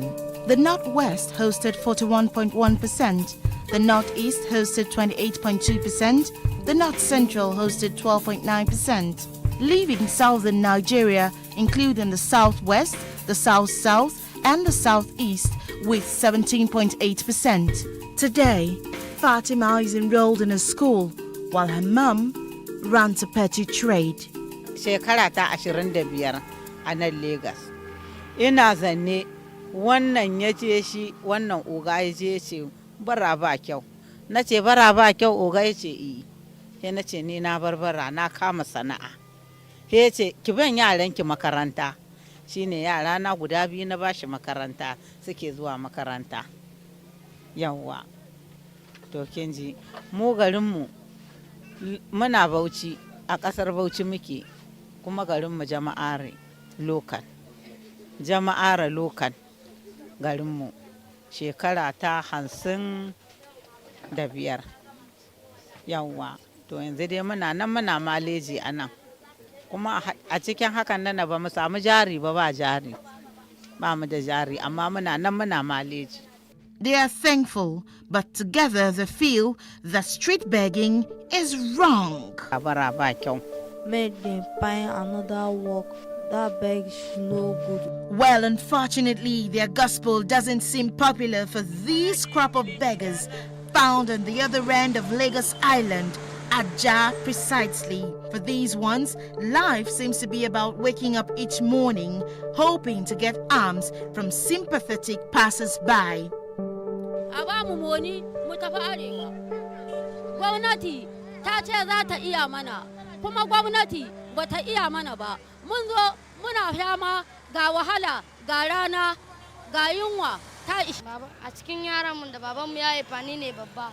Duk wanda suke bayana duk ƙanana ne ba su san komai ba. No, I know the bed. I know go bed. I know go bed. I will give my daddy. May put me for school. Jigawa, wahala ce ta kawo mu, mijina ne ya mutu. Mijina ne ya mutu. Shi ne ya sa na zo ni. Ba kwan ne ya sa na zo ni ba. Nema na zo ni ci da bakina. Diba fa kaina.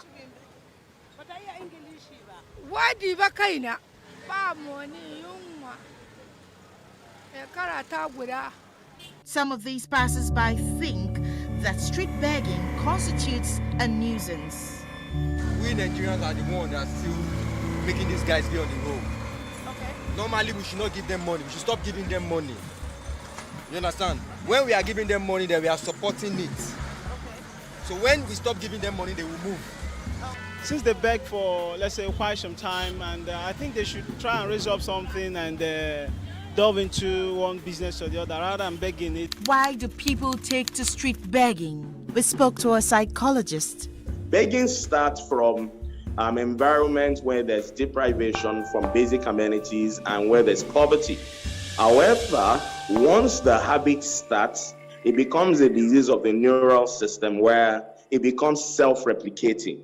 Once a person goes on the roadside and asks for alms, and that person's behavior finds expression, the normal way the brain works is that that habit or that behavior now becomes habitual. It's a self-replicating habit, and so several people who tried the first time and they were able to get a few naira from that begging habit, they will be chasing that feeling. There's a feeling that comes from begging and getting someone to give you alms.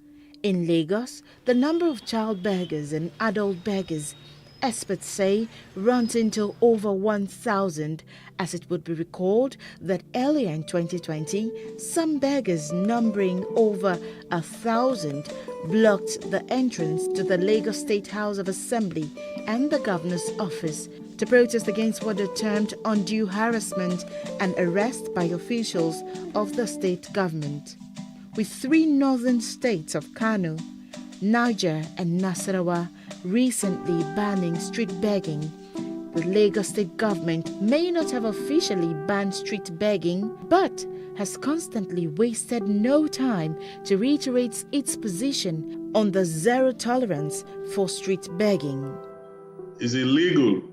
In Lagos, the law does not tolerate it. There is a law that is against street begging, and we are trying to enforce the law. We are actually enforcing the law because anybody who is caught doing street begging in Lagos is going to face prosecution. And if they are kids, they can be taken up the streets and taken to centers. If you are brought before a magistrate for begging, you can be fined up to 30,000 naira, or you can be sent to 1 year imprisonment. Some schools of thought believe that if people were not given to street begging, there wouldn't be beggars on the streets. We should give to beggars, but not those who have the capacity to walk. If you want to look at it, you need to find what is the definition of a beggar.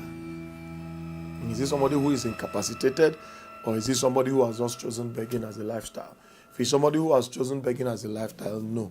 Or if it's someone who is incapacitated, if you go to other climes, they have people who are incapacitated, but there's a way they are taken care of. If Nick was in Nigeria, he would have been a street beggar. But today, Nick is far richer than some industrialists in this nation. Why? Because there are nations that have provided some sort of support. So what does religion say about street begging? According to the Quran and the Hadith of the Prophet Sallallahu Alaihi Wasallam, we are told that we should earn a living in the most legitimate way.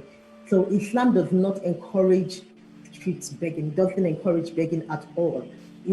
Yes, Islam encourages zakah and sadaqah, which is given to those people in need, but not to people that are able-bodied, that can actually work and earn a living. So we don't Islam does not encourage begging.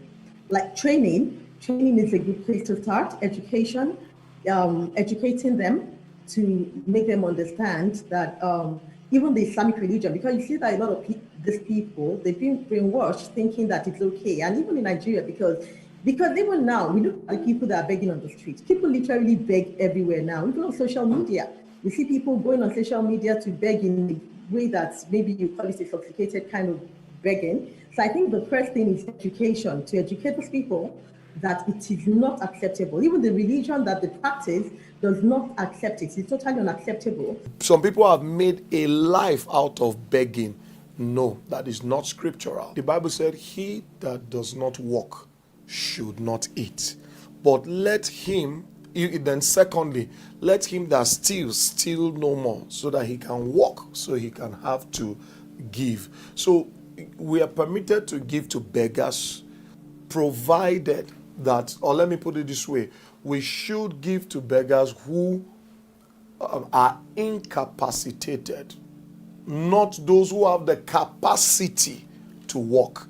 If you've got the capacity to walk, go and walk. The state government considers street begging as unlawful, but what is being done to contain it? There are centers that they are being taken to anytime they are caught doing that, and they are taken to those centers and they are being fed there, they are being clothed there, and the government is totally responsible for their upkeep, so that nobody is encouraging a street begging. But anybody who is found taking off the streets 1 or 2, 3 times and is still doing it, the person may go to jail. Can street beggars be rehabilitated? I've worked with a particular person who had access to get a job years after begging, but because that has become habitual and that feeling is always, drives home that fulfillment, the person declined the job at the expense of a paying job, because the brain had been wired to get a reward for not doing anything. Yeah, they can be rehabilitated into the society by therapy and coaching. Therapy to help them alter that way of thinking, coaching to help them so that they can charge after the goals in an unstoppable manner. They certainly can be rehabilitated, but it takes work, and it takes the desire of that person to want to stop that habit. No matter how professional the therapist or the coach they're working with is, if they're not determined to leave, it will be difficult for us to ride on that energy and make them break free from that particular habit. With governments at all levels working towards the United Nations Sustainable Development Goal 1, which is ending poverty, we do hope that the number of street beggars in Lagos reduces remarkably.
We can't talk about education reform if we don't decolonize our education system.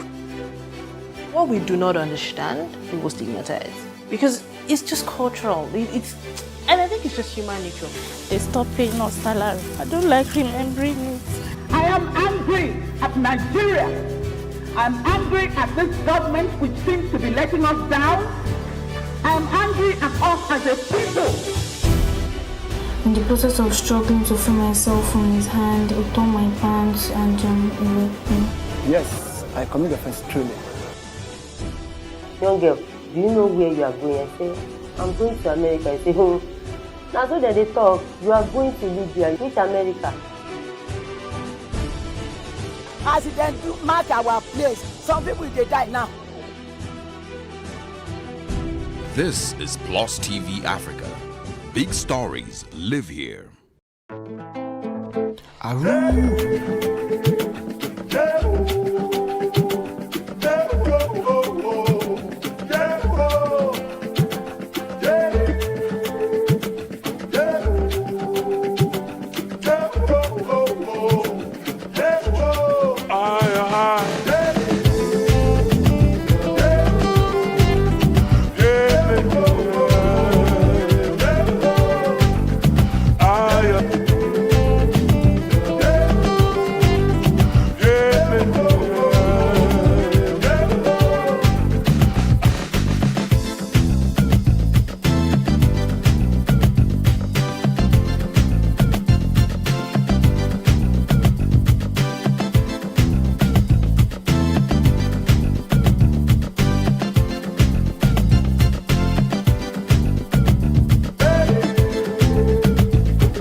When I heard him, I didn't know he was a sickler until last year.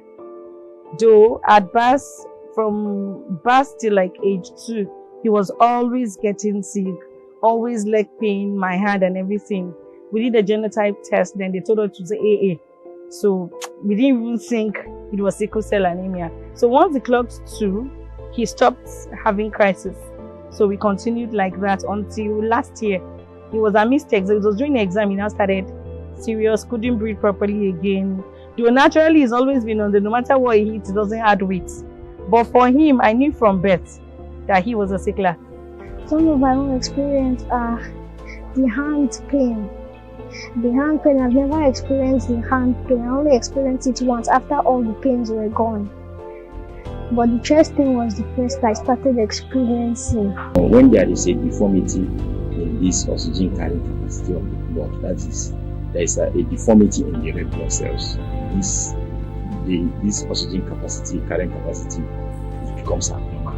It can no longer hold. Now, what we call sickling, that word sickle cell comes from sickling of the red blood cells. The red blood cell is concave, and when it is now sickled, its corpse is sickled. You know, like a sickle. That means the ability to carry oxygen is reduced. There are a lot of challenges, but I will go with, growing up having sickle cell is one of the most difficult things ever. And I believe also that surviving sickle cell is dependent on how the warrior has been treated. Living with it in your school days, you have to know how to survive. Sometimes you miss classes, you miss exams because you're having a crisis. Sometimes you have to, the relationship between your family and friends becomes, there's this strain, especially if you don't have a patient family, that really understand what sickle cell is. I was exposed to a lot of medications, a lot of treatments, a lot of prayer houses, a lot of deliverance sessions. So, being a child, you have no option. You just have to go with whatever your parents say. Whenever any person has had sickle cell and there is manifestation, then what we can do is to now treat or prevent them from having crisis. There is one thing to have sickle cell, another thing is to have crisis from the sickle cell. This crisis is derived oxygen to the cells. Malaria is something that actually brings my own crisis and blood infection, the usual typhoid that they call. If it starts with my limbs, I know malaria is around the corner. But if it starts with my vertebral column, I know that this could be blood infection. What makes me know that, okay, probably I'm going into crisis is that I start feeling a bit tired, a bit weak. Then I start feeling these pinches, on my body. I started having crisis even before we knew it was sickle cell. So I've been living with I'm 35 now. So let me say for 35 years. There are times I don't go to work for like a month, sometimes 2 months, as long as the crisis lasts. But thank God for the kind of people I work with. They tend to understand with me. It's financially burdensome. Your work, if you don't have good people working with you, it affects that too. And there are some instances where you lose a job. I won't say it has been easy for with the siblings and him as well. Most times when we are on break and we get to witness him during the crisis, it is always heartbreaking and a tough one to see, to be honest. There are many complementary remedies. So many people have tried different things. But we know, scientists, that the major cure for sickle cell is red cell transplant, bone marrow transplant. Who then transplant the progenitor cells, and transplant it so that they will now start producing the new cells, the newborn cells that carries oxygen better than the adult regular cells. So that's the major achievement. The other complementary measures are just palliative. People have tried. Well, for scientifically, we have also used hydroxyurea, one of these medications. And the stigma starts from home sometimes, right? That's from the family. And of course, they will think you are different. And this brings about conflicts between, sometimes they even say it's a woman's fault, right, for bringing forth a child with sickle cell. So there's this conflict between a household. The stigma is still there. Now, what did you do now? Why didn't you do blood tests before at the point you're telling somebody this is what's going on? It's not as if you've not actually blamed yourself for what happened enough, but they're still telling you should have known better. Someone has told me that if you die, you are not the only child. Okay, I don't know if you get the message that was being passed, like you cry so much. Every time it's all about you, every time you're always sick and all that kind. I didn't cause this for myself. The first time that I told them that I was a sickle cell, but they didn't believe me until my mommy told them that I was actually a sickle cell. That's when they now believed me. They apologized for laughing, then they now started treating me nicely. I've been in a relationship where the parent told the person I was going out with that they don't live longer. There's no hope in getting married to this person, and they wouldn't want their child to go into a short marriage. Some of it are, let's start with our cultural and religious beliefs that this is not a genetic problem. They don't see it as a medical problem. They see it as spiritual in Africa. So these are the kind of things we want people to know, that this is a medical condition and can be managed. When you give birth to a child and the child is always falling sick, high fever, always crying and all that, automatically people will think that, okay, the child is possessed. Some people believe that it is contagious. Before all the medical interventions, children die before the age of 5, not because it's spiritual, but because there's lack of hospital care and proper drugs. But with hospital care and proper drugs now coming into play, there's a bit of improvement and warriors can live to 90 years. So the parents need to be educated that if their genotype does not match for use at least AS or AA, they should not go ahead and marry. I am still blessed. There's a lot of pain associated with it, but I'm still thankful. You know what I'm saying? I'm still grateful. I mean, regardless of everything, I still have someone who was able to kind of, damn the consequences and say, okay, yo, forget about what other girls have said. I'm going to marry you, regardless of what they've said. I'm going to take a risk on you. And she did. And I got married, and I have 2 kids. For me, that helped me to build a lot of positivity. Because I've been surrounded by so many negativity, I just had to develop it. But then, you can be stronger than anything that is thrown at you by life. If you choose to be strong, if you let situation, you don't have to be a victim all the time. For children with sickle cell, your life is still ahead of you. You can be anything in life. There is no limit to how far you can get to.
On Plus News Hour tonight, Nigeria in a state of emergency.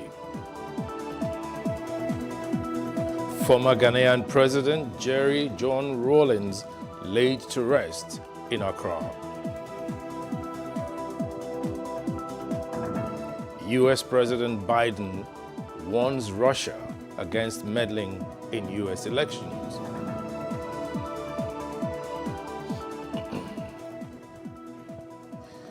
Thanks for joining us. I am Lekon Ogumbanwu.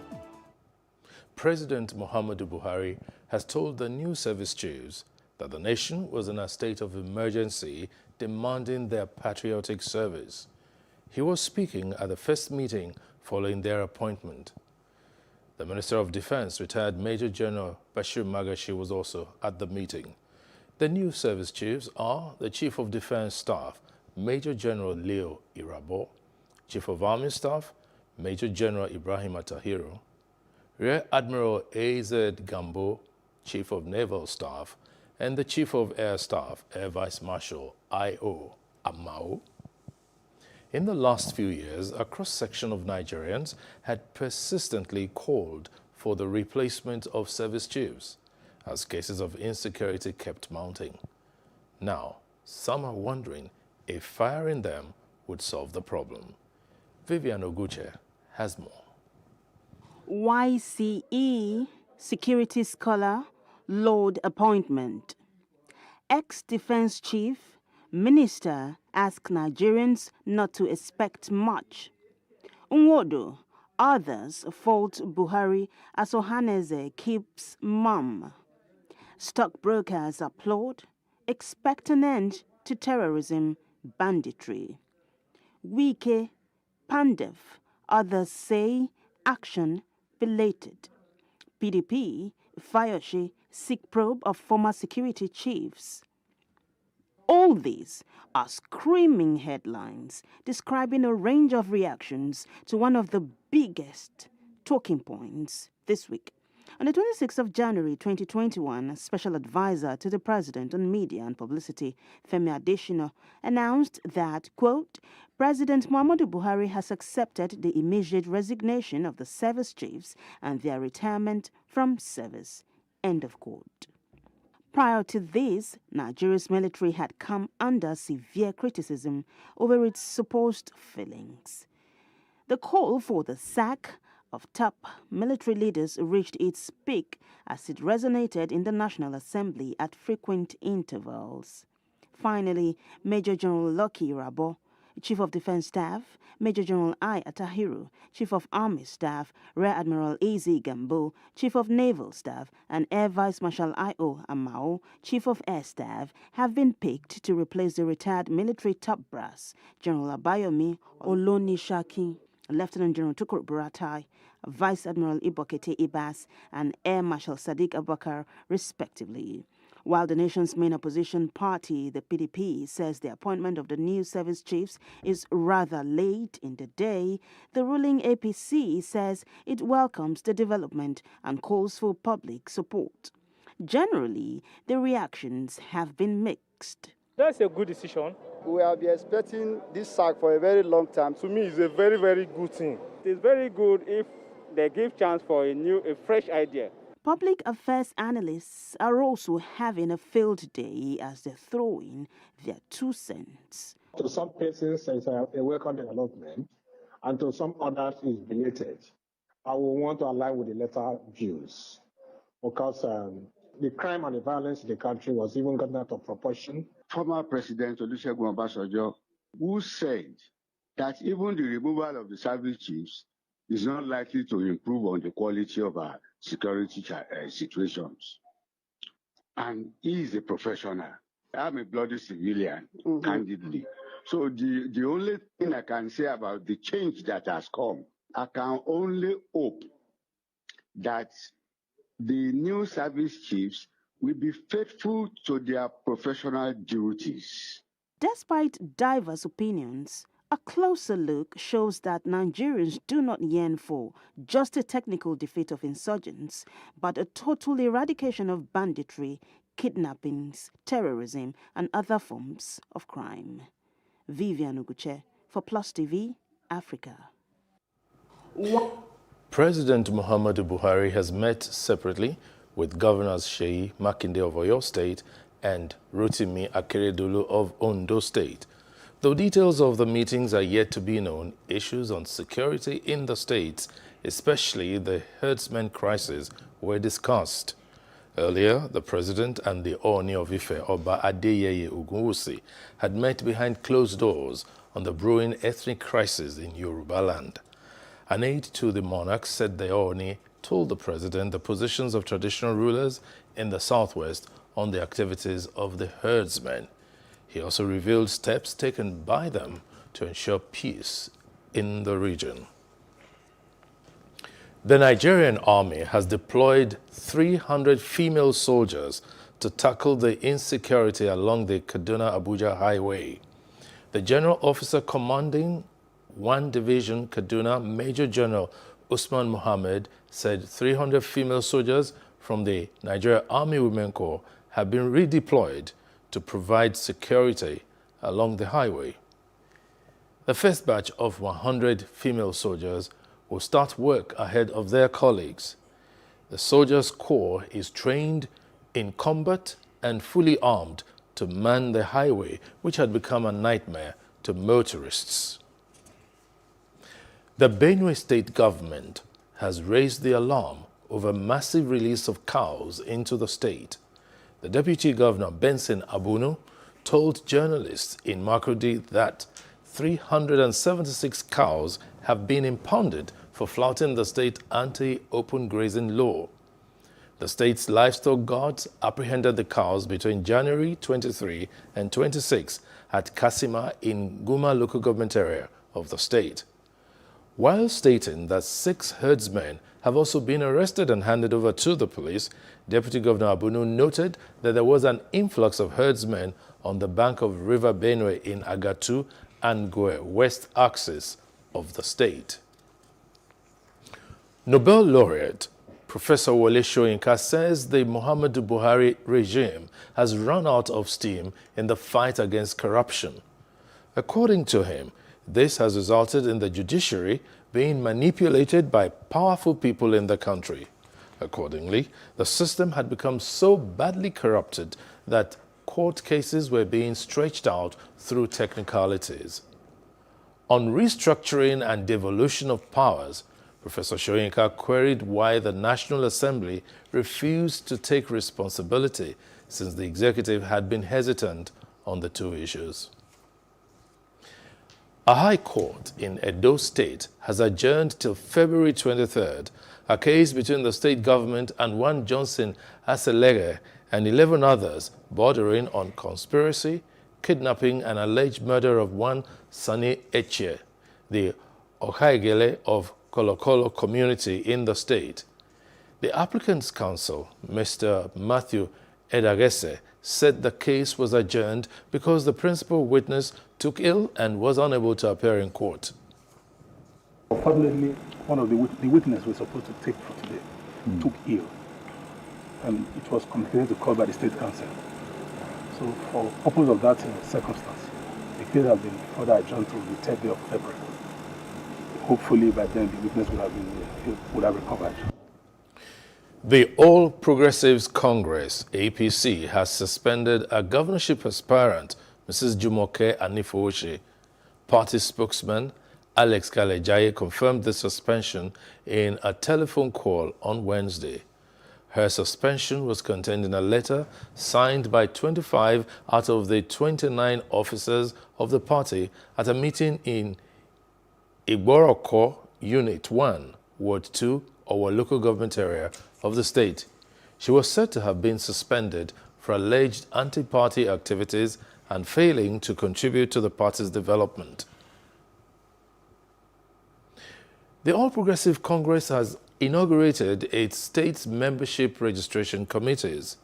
Chairman of the Membership Registration Committee, Governor Abubakar Bello of Niger State, said the party will go ahead to conduct its membership registration following the exit of several members. He warned that the APC will wield the big stick on any person or group which tries to sabotage the process. Commandeering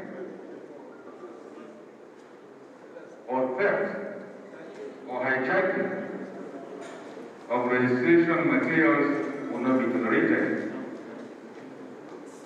We should also note that domination of the registration process by an individual or a group will also not be accepted. So many new entrants are in the party now, but without registration.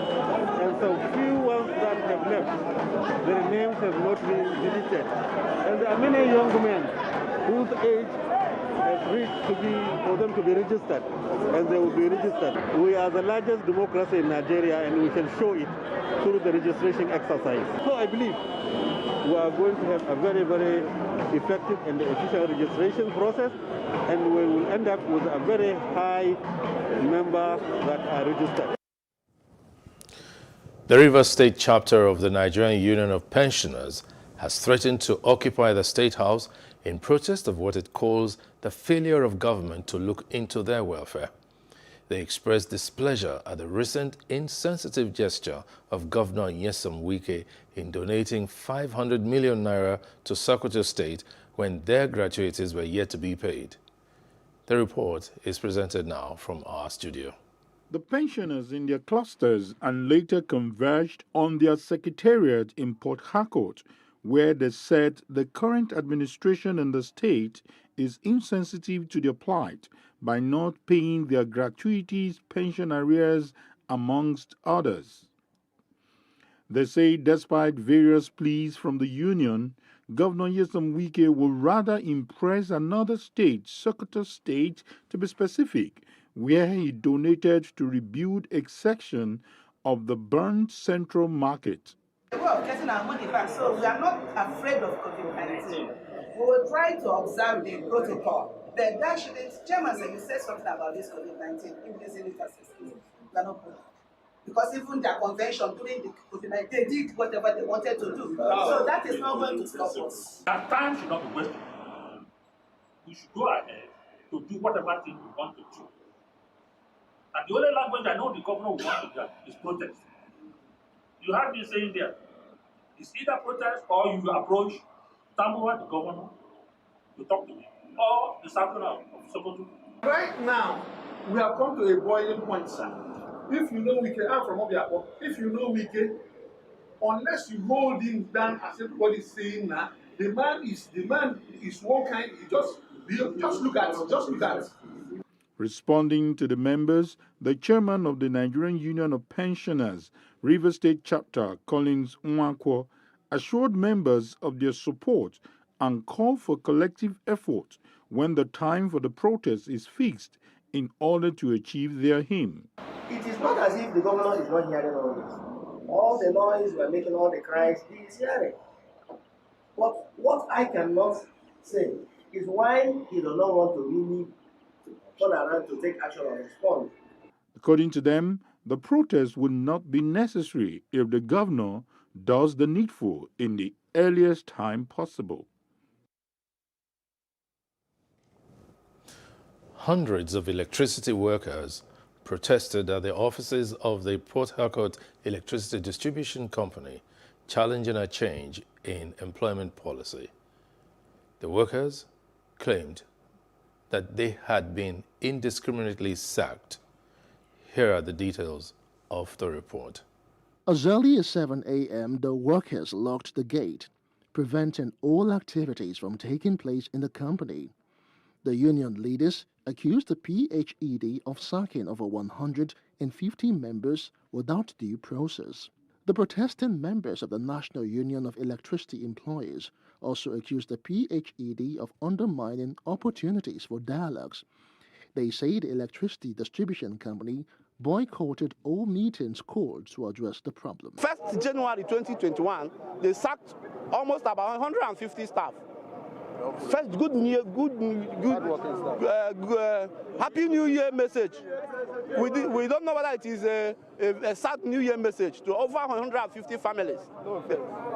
No offense, nothing. Energetic workers, productive, very, very productive workers that are working to produce the money the company is using. Addressing newsmen, the managing director of Port Harcourt Electricity Distribution Company, Dr. Henry Ajagbawa, dismisses all the allegations. Ajagbawa says most of the workers claimed to have been sacked are unfit to carry out their duties. When you have a company to run, you need workers who are able and fit to do the job. If you have linesmen, and that's a critical part of our job, we need linesmen to be able to climb the pole, right? To be able to string our conductors and get things done. In management, we call it fit to role. They are no longer fit for the role they play. So we decided, amongst other things, that those guys need to go on retirement, early retirement, because they are unfit. Retirement age is 60. Now, if you are 57, 58 or thereabout, and you're no longer physically competent to do the job, there's no way we're going to keep you on our payroll. Now, this is the second time in 4 months that the PHED has been picketed by the National Union of Electricity Employees. The first was when the electricity workers accused the PHED of refusing to sign workers' condition of service and procedural agreement. The Kaduna State Government is organizing a technical support seminar to train and empower youth, women, and persons with disabilities through its agricultural skills. Supported by the World Bank, it aims to train and empower 10,000 beneficiaries. This will include persons with disabilities and special needs in different aspects of agricultural production to boost their livelihood. According to the state coordinator of the scheme, Yahaya Aminu, the program is for youth and women between the ages of 18 and 40 years. This component is estimated to benefit directly 10,000 beneficiaries who are between the ages of 18 to 40 years, which are selected under a competitive and transparent process, of which at least 50% of these beneficiaries should be women and girls, and 5% will be persons with disabilities and special needs. We want them to at least their problems. We want to give them moving as the normal people because they are human beings like us. And why the project is giving them that special attention is that some of them cannot even meet their needs. So by the time they are supported with this grant, they can be able to go to viable business that will help them to keep themselves moving and pay their children's school fees. We thought that we are being sidelined and then we are being excluded in the program. But today it has come to a reality that we are being part of the program and we are going to benefit in this program. So I thought that Appeal has left persons with disability behind, but now I feel okay. I'm going to set up something that will be something that will really be able to stand the test of time. Plus News Hour will continue shortly.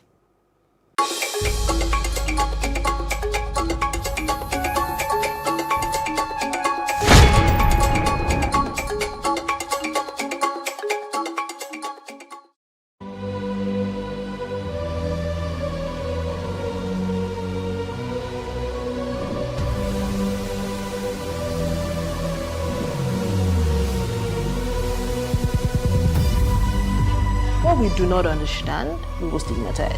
What you can see is the remaining of the tanker that exploded. The suspect equally confessed.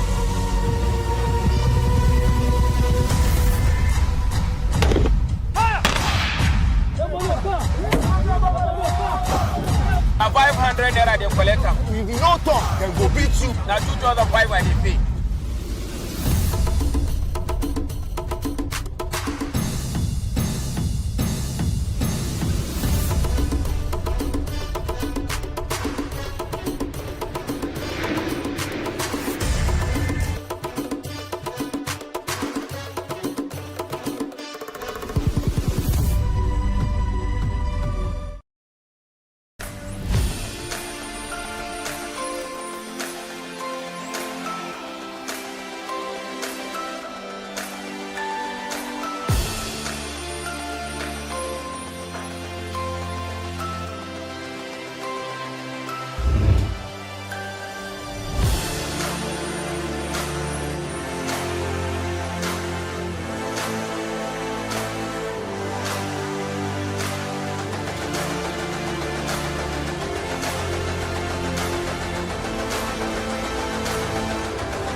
Politics has helped shape the decision of the polity, from conspiracy theories to good old-fashioned comic politics. These are the result of tomorrow's election. Okay, you have it already, Abi. I am not hungry. If I need appointment, all I need to do is to start praising government.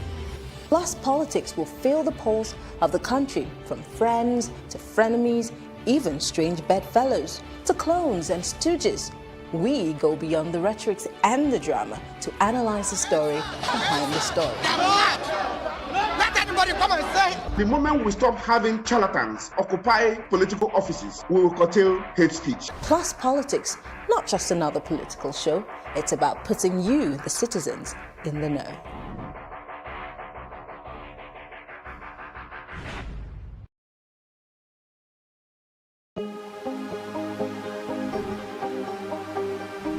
This is it for upcoming artists to blow in Nigeria.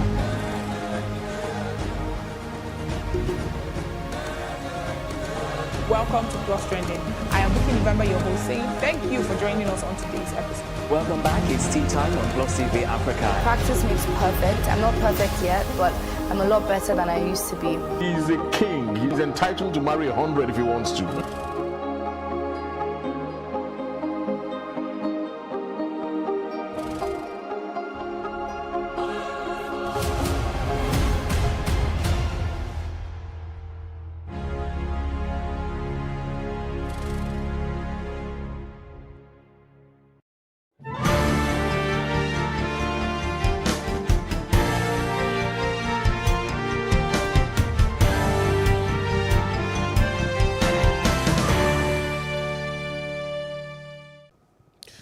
You're welcome back.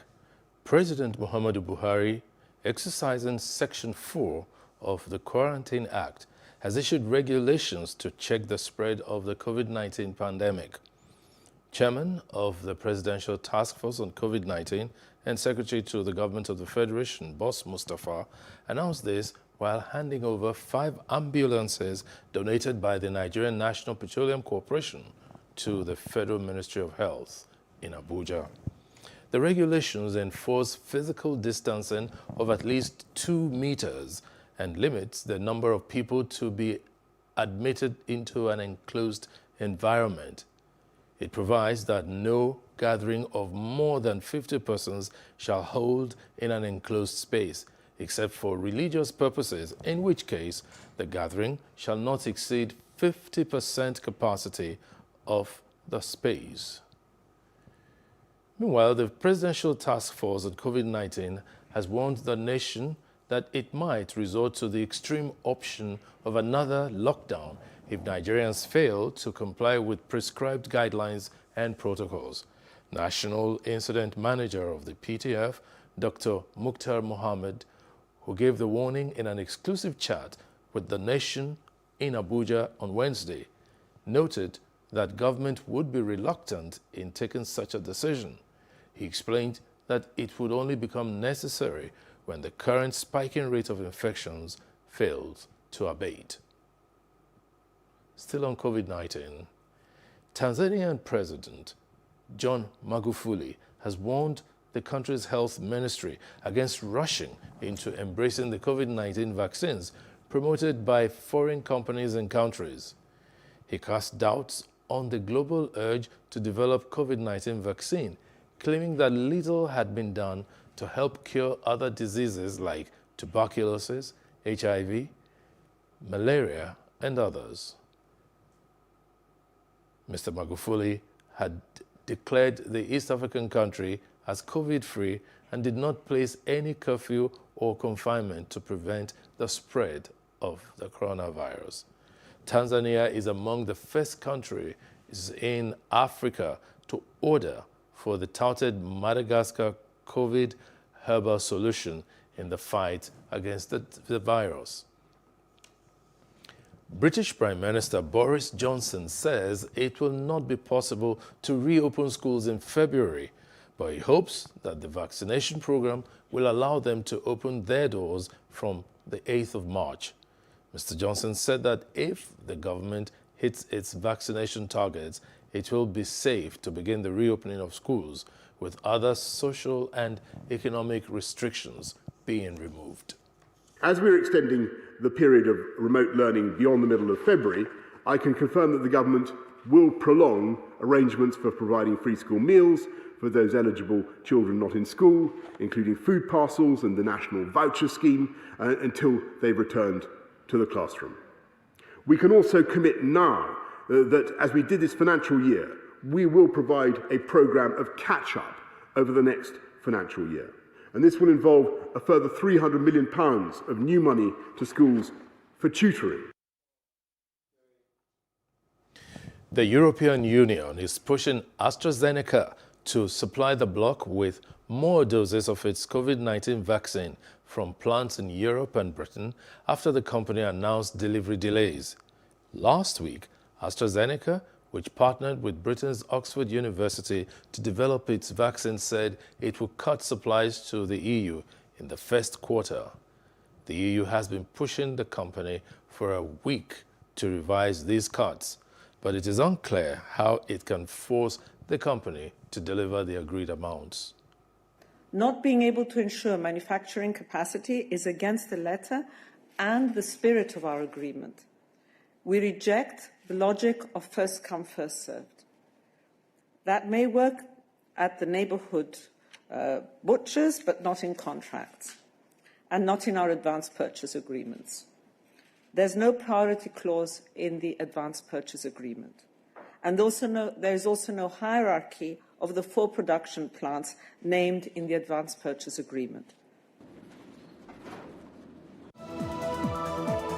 Zambian leader removes 246 inmates from death row. Details when we return.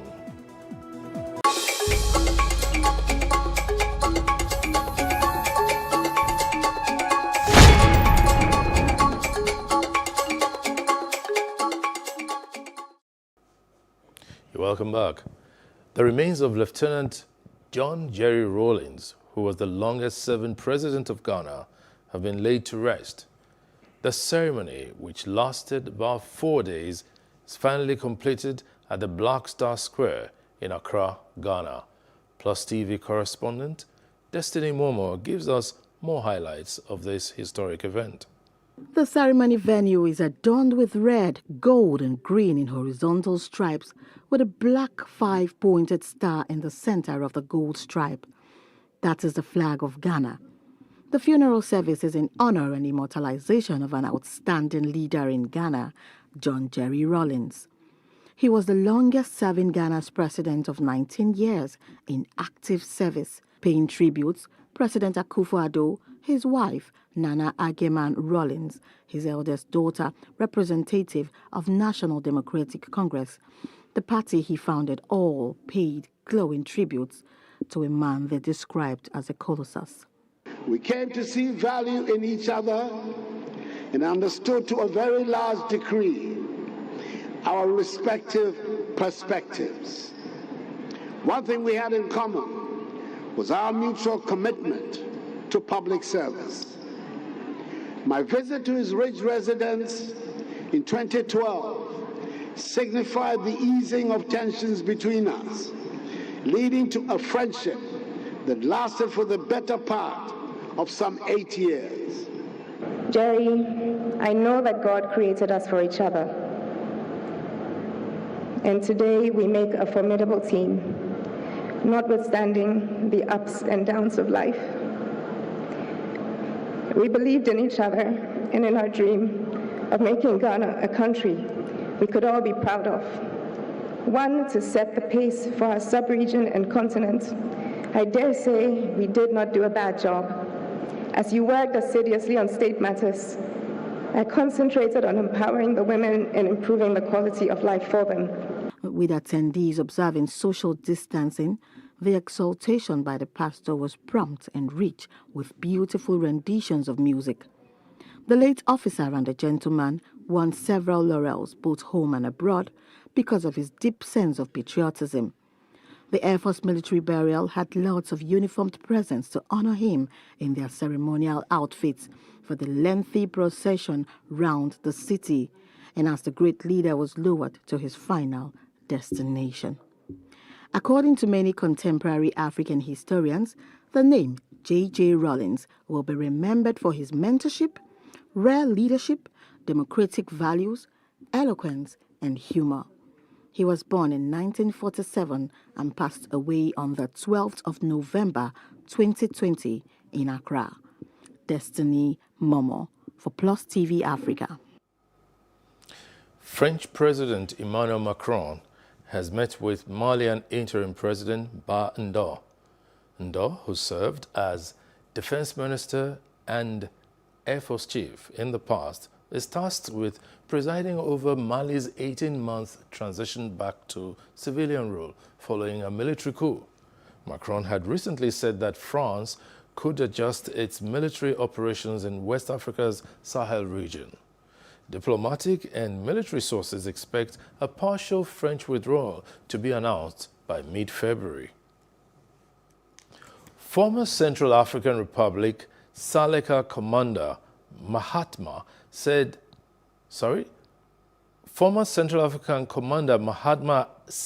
Abdelkane will make his first appearance at the International Criminal Court on Thursday. Facing accusations of war crimes and crimes against humanity, the International Court on Sunday said Said 50 had surrendered to the court and had been arrested under a warrant issued under seal on January 7, 2019, relating to alleged crimes from 2013. The arrest came against the backdrop of a state of emergency in the Central African Republic, with fighting between the country's army, backed by UN, Russian and Rwandan troops, and rebels seeking to overturn a December 27 vote in which President Faustin Archange Touadera was declared the winner. Somalia has criticized a fact-finding report by the Intergovernmental Authority on Development, which dismissed claims that Kenya is funding militias engaged in clashes with Somali federal troops in the border area of Beled Hawo. Information Minister Abubakar Osman Dube said the report relied on one side and did not collect any information from Somalia. The minister said the entire report was citing Kenya's Defense Minister Monica Juma. Dube said the report was released on the 25th of January, which is the day deadly fighting erupted in Beled Hawo town near the border.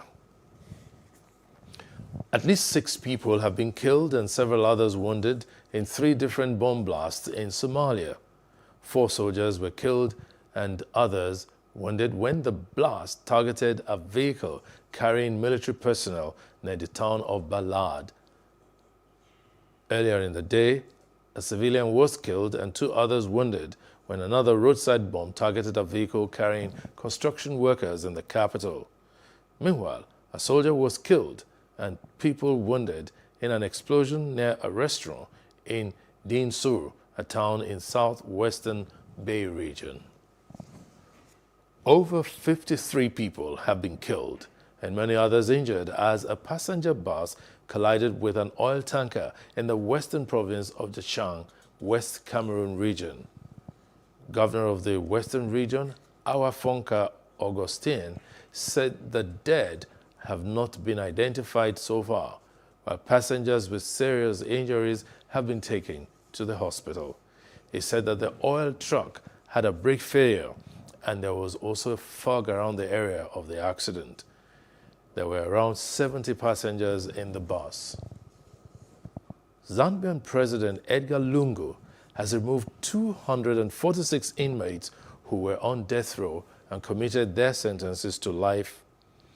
Minister of Home Affairs Stephen Kampion said among the inmates included 225 males and 21 females.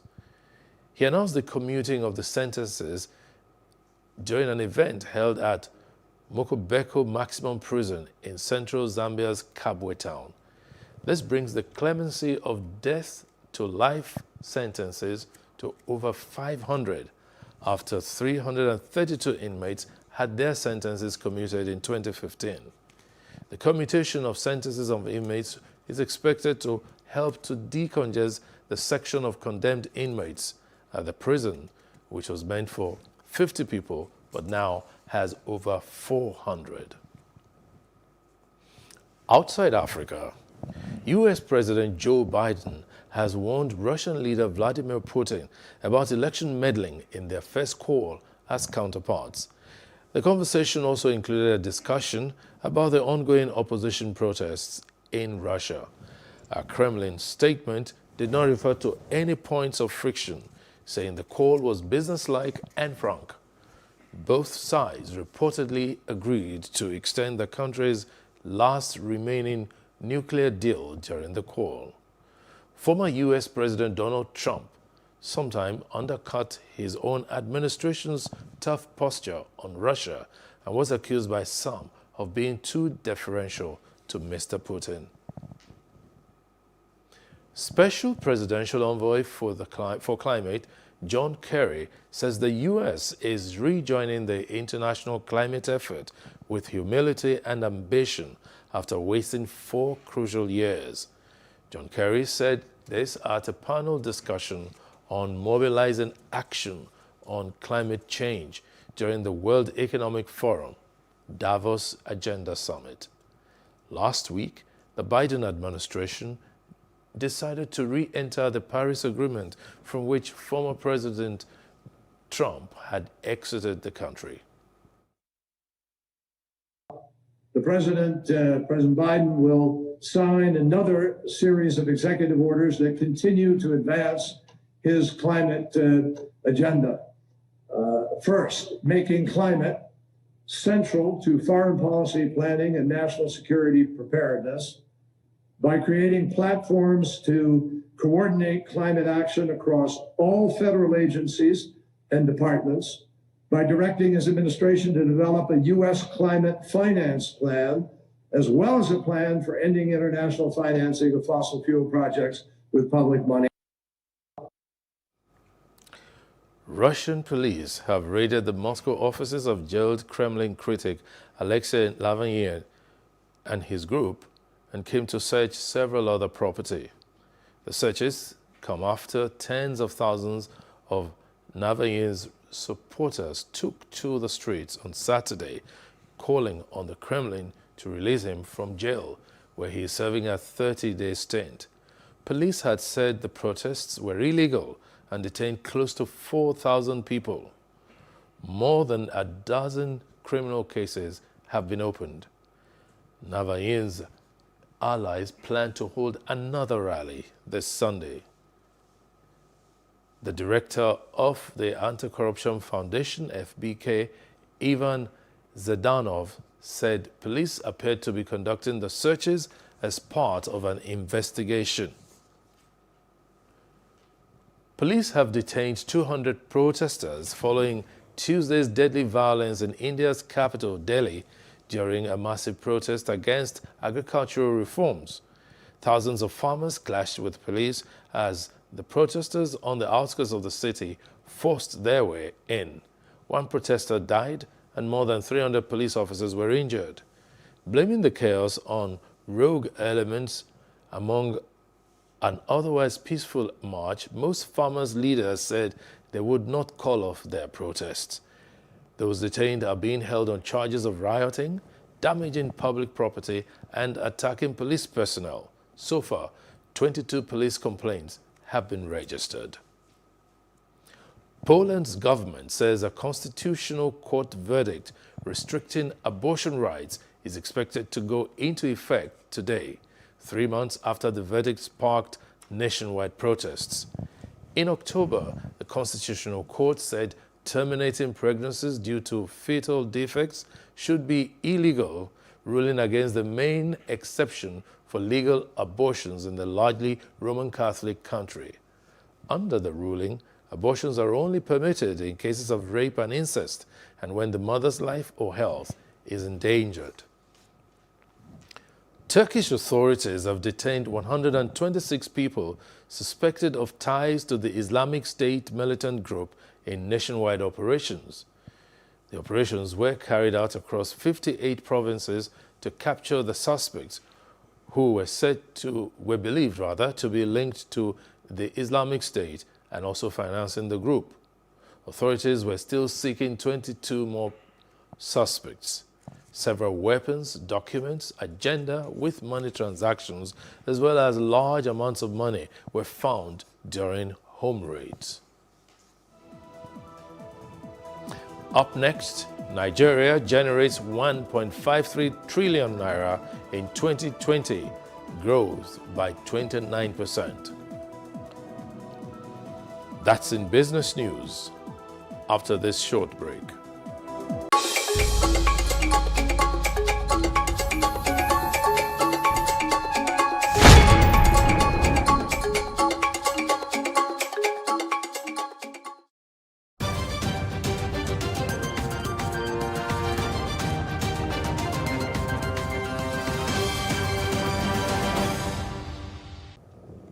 Welcome back.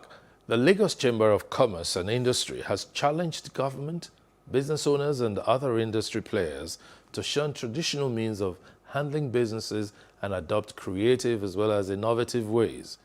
This, according to the group, will foster economic recovery and growth, especially at this time when the nation was confronted with economic downturns.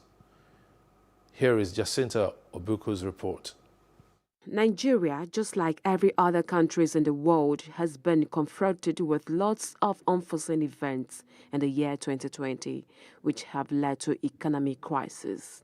At this quarterly press briefing organized by the nation's foremost Chamber of Commerce, some recommendations are highlighted to make the economy bounce back.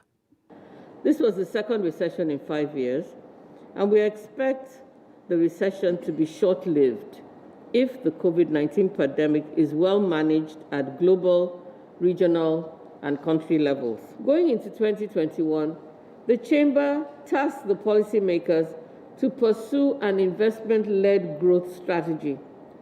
Businesses must maintain a flexible operating structure by embracing technology to adapt to changing market dynamics. This will facilitate smooth transition when implementing remote working structures. Some of the expectations for economic recovery are centered on government towards revenue generation drive. The federal government should slow down in mounting pressure on revenue-generating agencies in achieving revenue agents.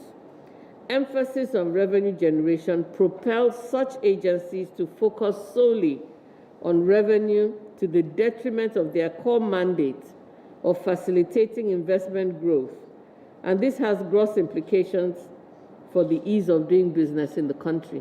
They also speak on the crisis in foreign exchange markets and expectation from Joe Biden's administration.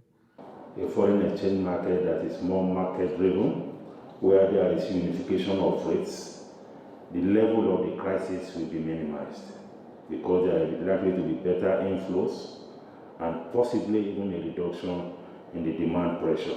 We believe the Biden administration will usher in a new dispensation for the global economy, from trade to investment, foreign policy, international cooperation, environmental protection, and security.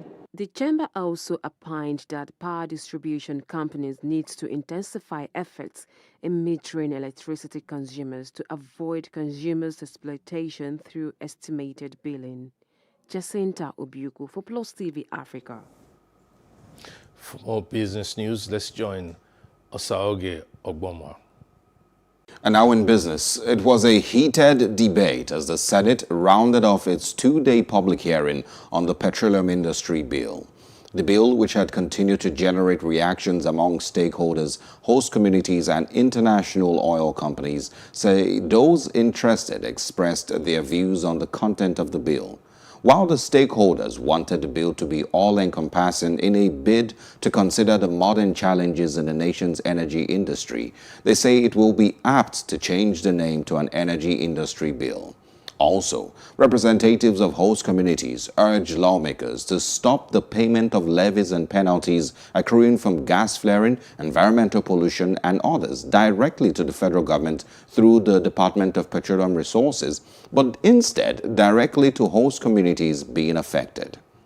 Before the commencement of any activity, there are laws and policies precedent to the commencement of any activity. But these laws are being evaded, thereby not only subjugating the host communities, but also usurping their statutory participatory rights and sustainable development which is the essence of bringing into the bill the environmental management and evaluation. We have made a very fair proposal, fair to the host communities, fair to the country, fair to the companies, and we have put this bill in front of the National Assembly. And they have the competence to look at it as a National Assembly and pass it the way they see fit. The bill is before them. We are happy with the progress.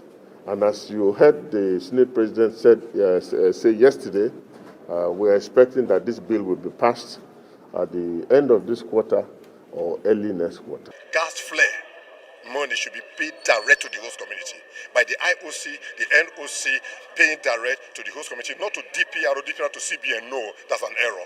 But should be channeled direct, because this national law stated that 1,000 standard cubic gas flared can actually be paid to the host community because of industrial pollution, environmental degradation, corrosion, acid rain, and so on and so on. So based on this, the host community had to be compensated with the direct payment of gas flared. People are talking about electric cars, people are talking about energy transition, people are talking about energy mix. Those are the things we should also be looking at in that bill so that it can be all encompassing. It's not just one way petroleum.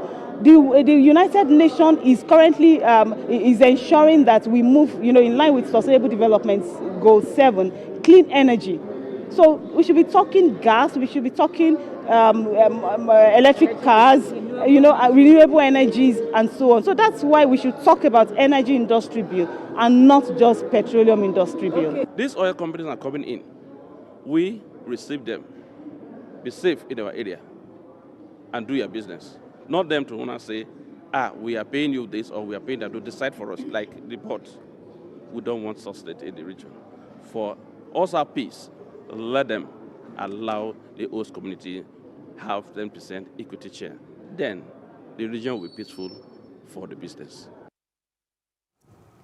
Also in business, Nigeria's company income tax revenue stood at 1.41 trillion naira in 2020, indicating a 13.35% decline when compared to 1.63 trillion naira recorded in the previous year. This is according to the latest CIT report released by the National Bureau of Statistics. According to the report, the latest figure represents the second consecutive drop in company income tax revenue. The 1.41 trillion naira CIT collection represents 13.4% decline as against 1.62 trillion naira in 2019 and 0.49% decline when compared to 1.42 trillion naira recorded in 2018. And Twitter has acquired Review, a Dutch startup that makes it free and easy for anyone to start and publish editorial newsletters. This is coming after a failed attempt to acquire Review's competition, Substack. Twitter has made massive moves over the past 2 months to acquire startups as it tries to expand beyond its core timeline product. Also in business, Air France KLM Royal Dutch Airlines has asked passengers departing from Lagos to obtain a rapid antigen test at the Murtala Mohammed International Airport before departure from January 26, 2021. This was disclosed by the commercial team Nigeria, Air France KLM Royal Dutch Airlines in its newsletter. The airline explained that customers who are traveling to France as their final destination now need to show a negative COVID-19 test result before boarding the aircraft, and that the test result cannot be older than 72 hours and only PCR or LAMP tests are accepted. Also, to fight against COVID-19, the Dutch government imposed a flight ban to the United Kingdom, South Africa, and South America. And that's all in business. I am Osaogi Ogbowa. And now, here is Ife Omai with entertainment news.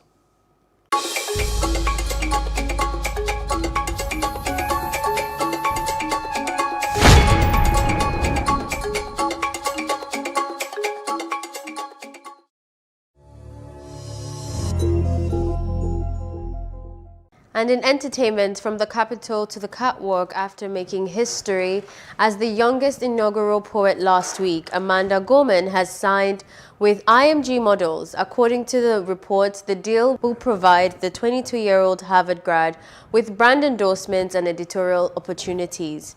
The announcement is the latest in the string of accomplishments for the Los Angeles native, who first captivated audiences during a performance of her original poem, The Hill We'll Climb, at President Biden's swearing-in ceremony.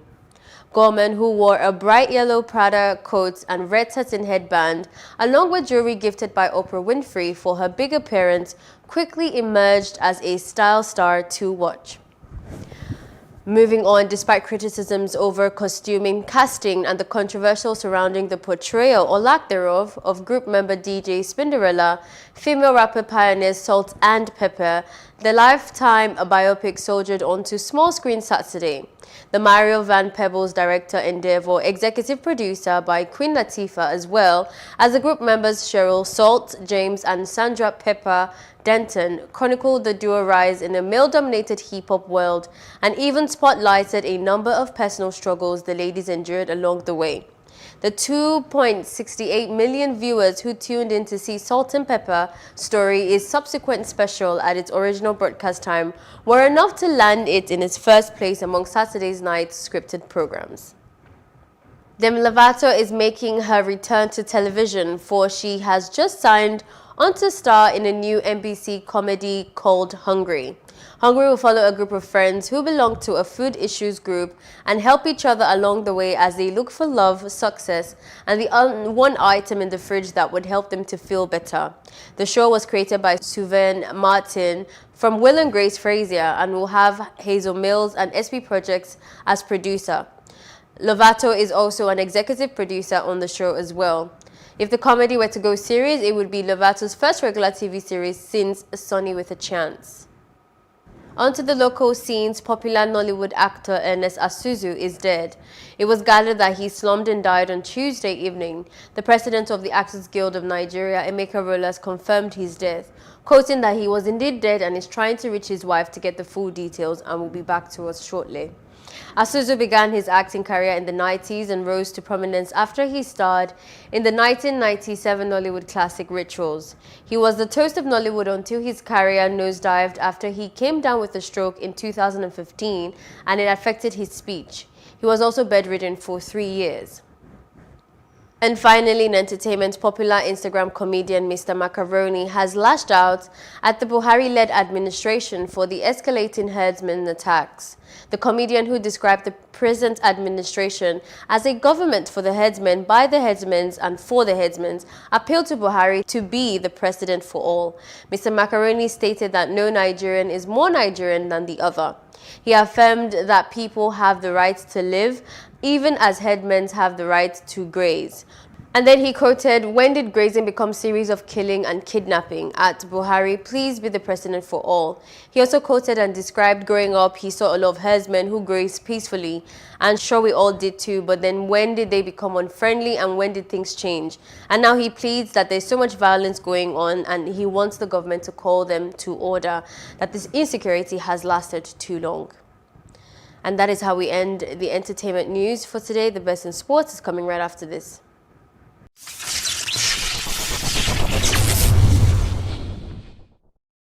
And now for sports. Edo State government said it will not be able to host the rescheduled National Sports Festival tagged Edo 2020 due to lack of funds. The National Sports Festival, which had been initially scheduled for 22nd March to 1st April 2020, was however suspended due to the outbreak of coronavirus COVID-19 pandemic. However, after weeks of uncertainty, the National Sports Festival, the Sports Ministry, and the Presidential Task Force on COVID-19 approved January 3rd and 17th, 2021 for the hosting of the festival, which was further postponed.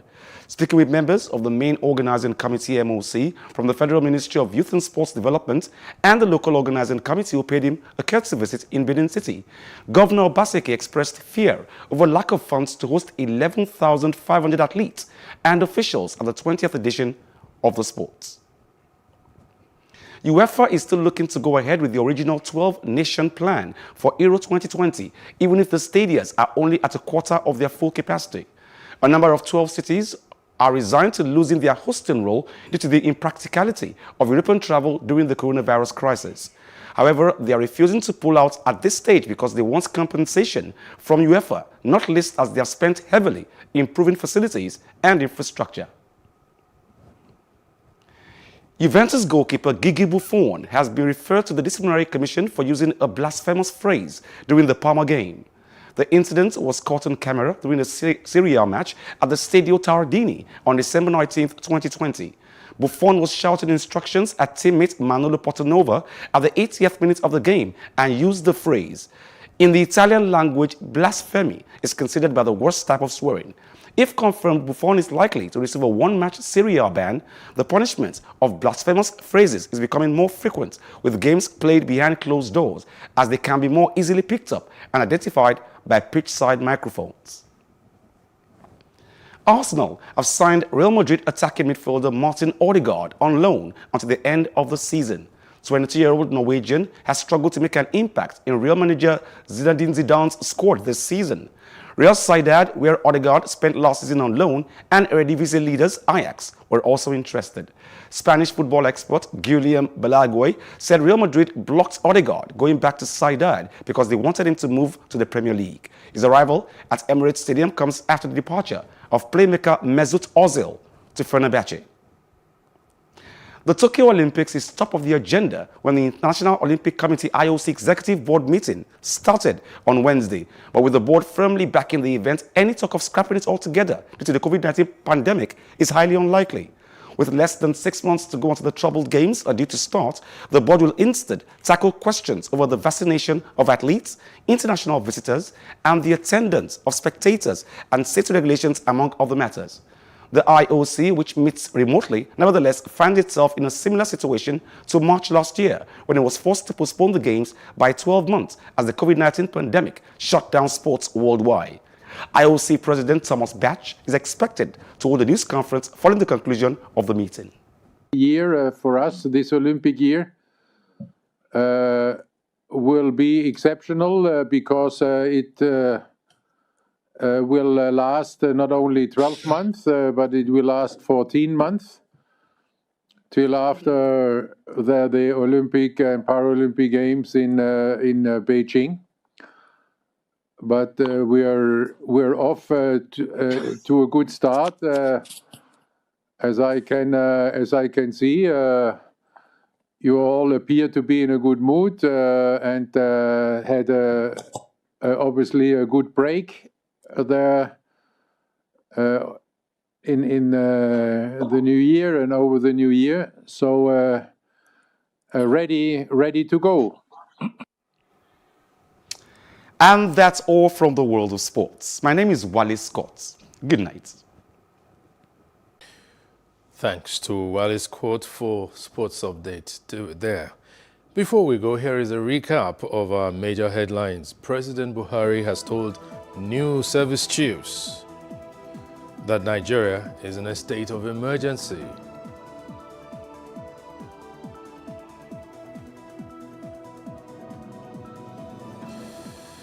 Former Ghanaian President Jerry Rawlings has been laid to rest. We also brought you a report that President Joe Biden has issued a warning to Russia to desist from meddling in U.S. elections. And that's been the news this hour. For more news, updates, and more, just join us. Follow us at Plus TV Africa on Facebook, Twitter, and Instagram, and subscribe to our YouTube channel at Plus TV Africa. We'll be back later with more stories. I am Lekon Ogumbanwo. Thanks for watching.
যে তারা যেটা যাচাই করে নেয়। আমার নাম মাহি। আমার যখন 11 বছর বয়স ছিল, নিজেও জানি না। তারপরে আমি বলছি যে আমি এখন বিয়ে করবো না, আমি পড়তে চাই। আমার মারে বললাম bas spesa lo cambia kunamtu anakuja ndaombi kwa anataka kuoa huyo labda mzuri tu mdogo, mimi nikafanyaje, nikamwambia pia alkishmika imermeza lake ndio midad باز همه پدر مادر هیچی نمیگفتم، به هیچ کسی چی نمیگفتم، باز هم به میرقم تیر میکردم. In 2018, Voice of America posted videos on social media of girls and women describing their experiences as brides and young mothers. The videos sparked a global conversation, receiving tens of thousands of comments and arguments for and against child marriage. Spurred by the overwhelming response, VOA journalists and photographers spent a year chronicling child brides around the world, putting faces and voices to a practice the United Nations is trying to eliminate by 2030. They focused on the worth of a girl and her value to two families, the one she leaves behind and the one she joins. What they found was troubling.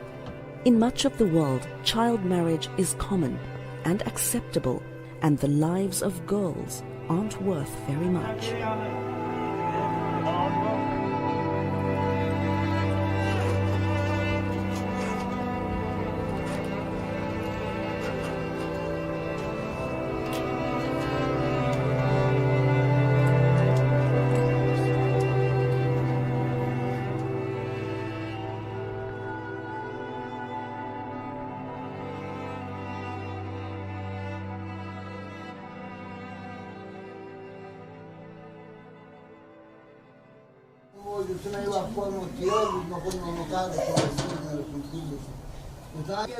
به مکتب میرفتم صنف 7 بودم، در روز بمونده بود که امتحانا سالم نخواه بودم که برم صنف 8. من عروسی که بکردم دگه نگداشتم، هرچی که من گفتم میرم به مکتب میرم. امی خسول و خوشی ما همگی گفتن که اگه تو بری به مکتب ما. At 13, Samaya was a dutiful daughter and sister in Afghanistan, helping her family make ends meet.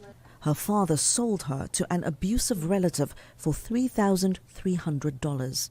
این مرمی زدک دو میداد، باز همه به پدر مادر خود چی نمیگفتم، به هیچ کسی چی نمیگفتم، باز هم به می رقم تیر میکردم. همین تا مشت و لغت و هردم مرمی زدم و دو میدادم فاش میگفتم. مثلا اثری نمونه به جمله شلاقی چیزا نمیزدن که اثری بمونه. Samaya represents child brides around the world, poor, powerless, barely educated, whose resistance to marriage is either ignored or overruled. Like most, she had no choice in the decisions made by the grown-ups in her life. She was a business deal.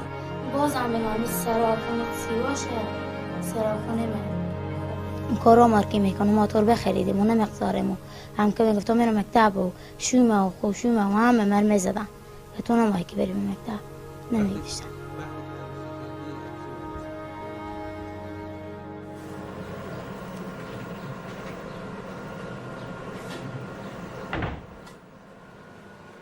Unë quhem Orkida Driza, jam martuar në moshën 13 vjeç e 7 muaj. Njëra nga motrat e mia që ishte, domethënë, ishte më lart pak më e madhe se te unë, vuante me një sëmundje të rëndë, domethënë nga veshkat, të dyja veshkat I kishte jashtë funksionit për jetën, dhe ishte në rrezik vërtet për jetën. Dhe mamaja ime vendosi që të bënte motrën në operacion, që të më martonte mua me dikë tjetër dhe të bënte motrën në operacion, sepse ky njeri që më mori mua për djalin e tij kishte, domethënë, kishte muhabet shumë me doktorët e Durrësit. Ky ishte një detyrim ndaj familjes, edhe unë e bëra për hir të si me motre për të shpëtuar jetën.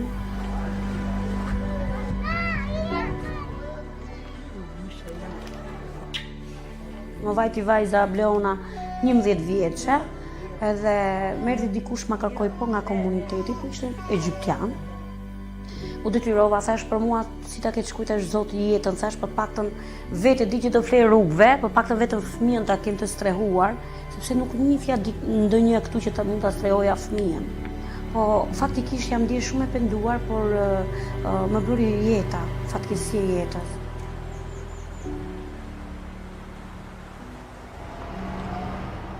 Child marriage is not confined to girls in poor, developing countries or members of a certain religion or tribal custom. Even girls in the wealthiest countries, like the United States, are child brides. I have 4 boys. I have a 7-year-old, an 8-year-old, a 5-year-old, and a 4-year-old. Ashley got married under the mistaken belief that her 18-year-old boyfriend would be jailed for statutory rape of a minor in the state of Missouri. Ashley said 2 of her cousins, one a year younger than her, married soon after she did. Good. I got married when I was 15. I just found out I was pregnant not long before I got married. My aunt got on the bus and she told me to get off the bus, that I was going to go get married that day. All I can remember is hearing all the kids gasp and was like, she's too young. We went to the courthouse and got our marriage license. And then we went to a preacher's house here in Steele, and he married us. I don't think either one of us realized how big of a commitment we were making then. No, that day I think I was happy, but I know there was definitely fear and doubt in my mind. I mean, I was happy that I was about to do what I thought was start a family, and I was excited more for the future than I think I was for the present.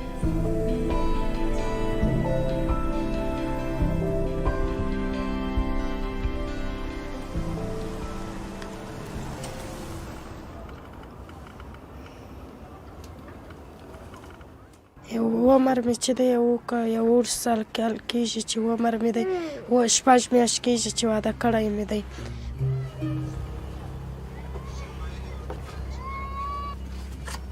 دلته راغلی مور مې ډېرې قرض وکړي په قرض کې خلک ماوې وړي. ژړل مې ټول خلک ته مې مجبور ولو نو سمو کال قرضاریان داسې مو ټینګ کړی و. بیا مو ټول ول چې قرضاریان دې ټینګ کړی دي پیسې نه لرې ورکړه ول پیسې نه لرې ورکړه خپل لور ورکړه. In much of the world where marriage is a transaction marked by cultural expectations and traditions, young brides like Samaya and Bobogai pay the biggest price for their innocence, independence and freedom. واده مې چې وکړ ژړل مې اوس 2 میاشتې کېږي خپل د خپل د میړه کور دلته راغلی یم. داسې راباندې کار ډېر کوي کار مې هم نه دی لږ زده نه دی دغه دپاره اوس دلته خپل مور سره راغلی مور مې لږ کار راته ښیي. ژوند مې مخ ته هم دغسې و تماس سبا ووتم ماپښین د عینونه 500 روپۍ 100 روپۍ 10 روپۍ کبان مې ټولول. دا چې واده مې وکړ په دغه ورځ مې واده ولا زه ولاړم کباړ ته ولاړم. کباړ مې ټولول کاغذان مې ټولول عینان مې ټولول خرڅ مې کوي نو ډوډۍ موټۍ راوړم دا کوچنی خوري چې خرڅ مې نه کوي دغسې وژنه تجه ناسته دی. ته اوس لنډې مرض لا لرم ساه مې چې ډېرې بندېږي دغه یخ چې کېږي داسې ساه مې بندېږي تمام ورځ په بستر یم تمام ورځ جګرخونې کوم او تمام ورځ داسې خدای زړه مې دغسې اور وایم واخیستی.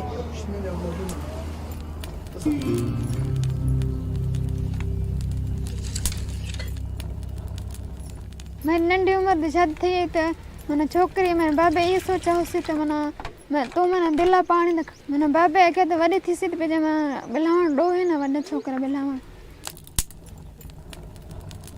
सारा नंढे वाला रवाज है ना नंढे उम्र पे शादी कर छोड़े लिया नंढी उम्र पे कर देता ला पीछे मेरे बाबे मैंने दी थी मैं और मैं जैसे तो पीछे माँ शादी कर छोड़े सा. Over and over, girls are forced to leave classrooms where they thrived and into marriages where most of them never wanted to be. शादी का पहिरीं माना मां स्कूल वेंदी हुअमि त सुठो लॻंदो हो मां जब मां पढ़ां बोले शादी को मुझे शादी थी वही तो वो भी मुझे शौक आए वो पर मैं शादी के पीछे भी मैं इसको मैं शौक आया मेरे पढ़ाने दा मैं जब मैं पढ़ा सारे छोकरे इवें करेंगे ना दिला पानी से चाहिए तो शादी कर छोड़ शादी के पहले मैं आज़ाद हो मैंने घर जो काम कर अपनी मर्जी से करेंगे हम पीछे वाले माँ पे वादे करेंगे हम ना तक अठे बैठी होंगी हम मांदी बैठी होंगी हम और शादी के पीछे वाले सजी घर की जिम्मेवारी आ गई ना सजी घर की जिम्मेवारी आ गई तो सजा घर का कम कार मना बालों को संभालना पीछे भी मैंने घर वाले मैंने पीछे रोक छोड़ा घर की सजी जिम्मेवारी आ गई अपनी दीदी शादी मना वही थी सी पीछे करवाई सा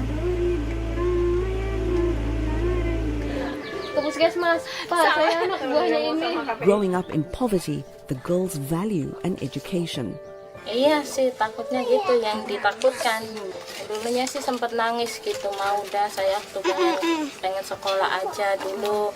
Tapi kata mamanya udah nggak ada biaya, jadi nggak bisa lanjut gitu. Kata orang tua udah ini aja, udah nikah aja kan. Baru umur anak dibikin cepet aja, anak umur 2 tahun saya udah ditinggal. Ya mungkin karena enggak terurus mungkin. Ya kayak sayanya kan belum bisa ngurus suami sama anak mungkin. Mungkin kurang diurus gitu, makannya, tidurnya gitu. Kalau saya kan pengennya bermain terus sama teman-teman.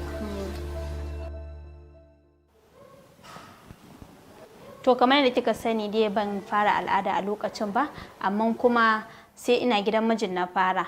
To kuma dai da na zo haihuwa dai kin san yanayin da yara karancin shekaru baka yi girman ma da zaka san menene matsalolin ciki ba, amma wurin haihuwa dai an sha wahala. Khadija, a member of the Fulani tribe, comes from a family of clerics. At 13, she was 2 years younger than the age limit that girls in her family are married off. Amma ba a yin sama da haka. To maganar kuma da kika yi min na cewa akai haɗi ne, to zan iya cewa haɗi ne tunda a lokacin ba zan iya tantancewa me ya so me ya kiyayya ba kuma ban san ma ya so yake ba. Throughout the world, young girls realize almost immediately the harsh realities of an early marriage.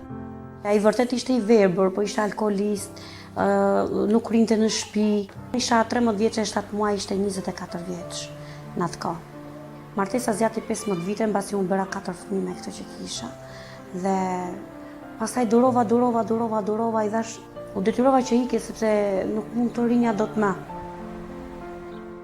আরে যখন স্কুলে যখন পড়তেছিলাম আজকে আমি প্রতিদিন পড়তে থাকতাম আজকে মানুষের এত লাঞ্ছনা এত কথা এত কিছু শোনা লাগতো না ভালোটা চাকরি বাকরি করতে পারতাম ভালোটা কাজ কাম করতে পারতাম কিন্তু অথচ এখন মূর্খ দেখা এখন পড়াতে দূরের কথা এখন আজ পর্যন্ত আমার স্বামী আমার লাথি মেরে ফেলাতে হয়ে গেল গা আজ যদি পড়ালেখা থাকতো তো স্বামী যেতে পারতো না এরকম আমাকে ফেলাতে আজকে যদি লেখাপড়া করতাম পাঁচটা জানতাম বুঝতাম শুনতাম তাহলে আজকে আমার এই দিনটা দেখা হইতো না একমাত্র বাবা মার ভুলের কারণে আর বিয়েটা হয়ে যাওয়ার কারণে আজকে আমি এই রাস্তায় আজকে আমি এই পথে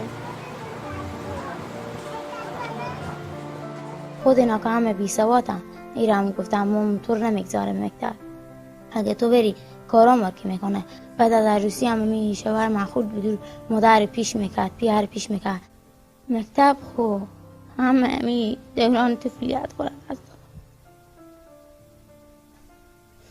من مکتب خوش دیدم که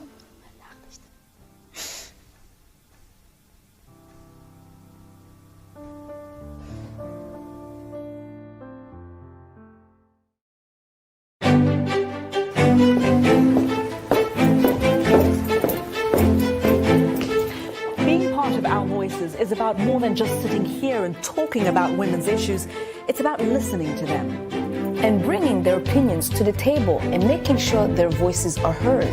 Because our lived experiences, our stories, and our voices will help shape the next generation.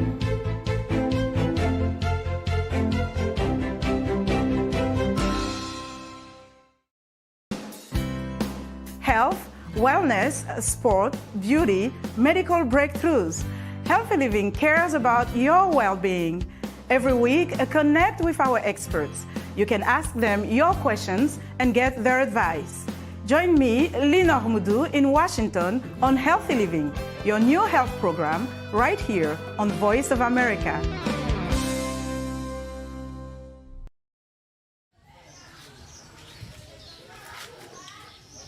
In a village in Tanzania, faced with the prospect of being married off to a stranger, 14-year-old Mwana Hamisi took control of her own destiny.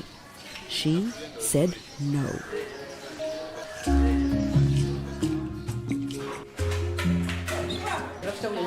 Siku hiyo ikatokea shughuli, nikaenda pale katika shughuli za tuseme za shule za graduation, nikaenda tukafanya sherehe, nikasikia kama mtu na umri mdogo anataka kuolewa.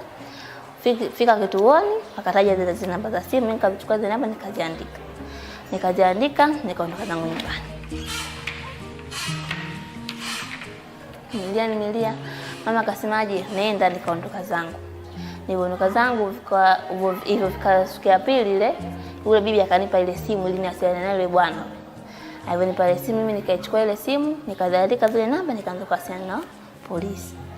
Nikawasiliana nao, akaniambia inabidi ulipate hilo jina la baba na hizo tarehe. Ilifika siku ya pili, nikamuuliza mama, mimi naolewa tarehe ngapi? Akaniambia tarehe kuhusu ananioa nani? Akaniambia hivi vinavyo kuhusu wewe hapo kaa. Akaja mwenyekiti wa mtaa. Ulipofika usiku, akaja mwenyekiti wa mtaa, akasema wewe ndo Damwana? Nikamwambia ndio. Akaniambia sisi tumepata taarifa kutoka kituoni kama wewe unataka kuolewa. Kweli wewe? Nikamwambia kweli. Kwa mwenyewe mimi sitaki kuolewa. Basi mwenyekiti tena akatumwa aende kule eneo la tukio, akaambia hii ndoa isitishe. She now lives in a shelter with other vulnerable girls and dreams of a career in fashion. Despite a worldwide acceptance of child marriage, the young brides realize their own self-worth.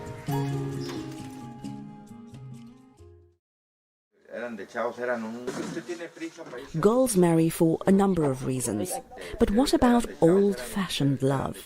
As the saying goes, it's complicated. Estrella was in the 6th grade when she fell in love. She married her boyfriend over their parents' objections. In Mexico, roughly 1 in 4 girls is married or in a live-in relationship by age 18. Me llamo Estrella Belén Estrada Rodríguez, tengo 13 años, iba de segundo grado de la secundaria, sino que lo pensaba por mi escuela, pues, pero como lo quiero mucho, sí quería estar con él. Cambió pues porque estudiaba y llegando pues ya estaba todo listo. Ya ahorita pues tengo que atender a mi esposo.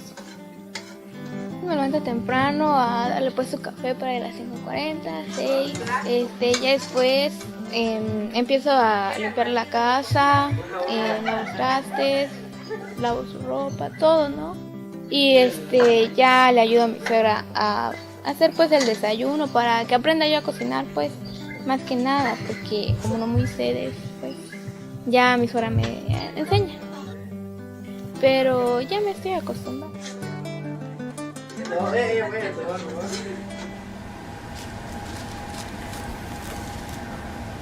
Okay, I live in Dyersburg, Tennessee. I work all the time, take care of my baby and the husband. That's about it.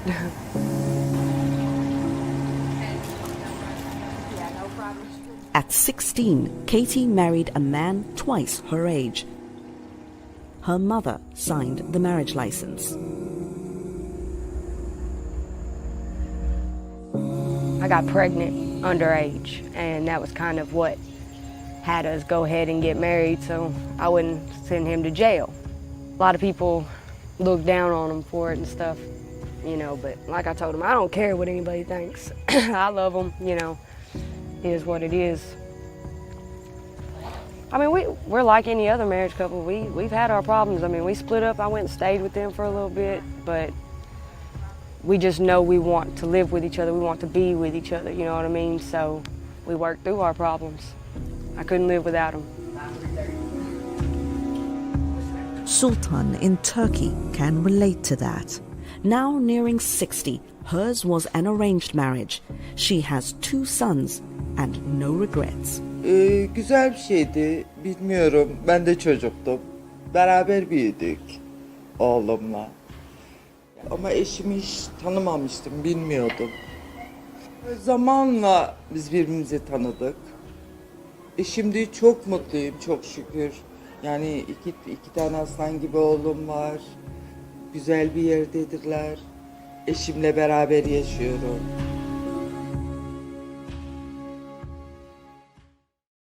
مدتی که اونجا در خانه بودی 1 سال ادعا می‌کنی و در خانه بودی برخورد اینا با تو چطور؟ عکس‌ها خارجی‌ها ببینم گناه نداره. هیچی گناه نداره.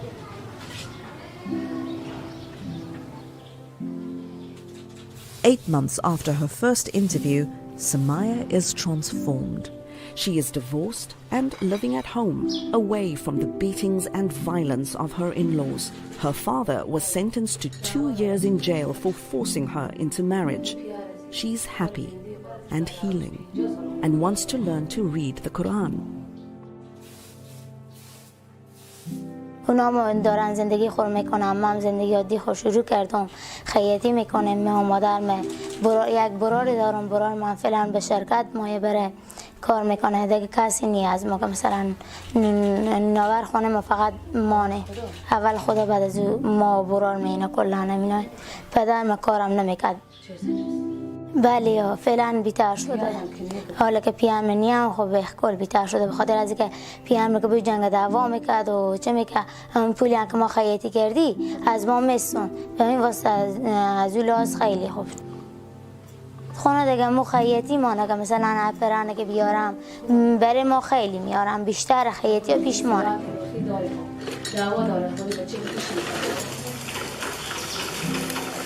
Nikaendelea kusoma ile shule tuseme, ndoto zangu nataka niwe mwana design mzuri.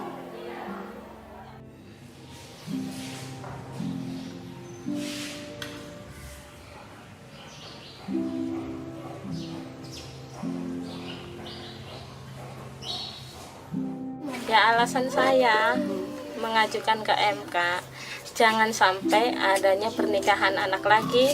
Udah cukup saya aja yang jadi korban, kalau dinikahin masih anak, masih kecil tuh. Aduh nggak enak rasanya. Iya, memperjuangkan anak gitu. Udah jangan sampai kayak saya gitu. Harus diperjuangkan anak.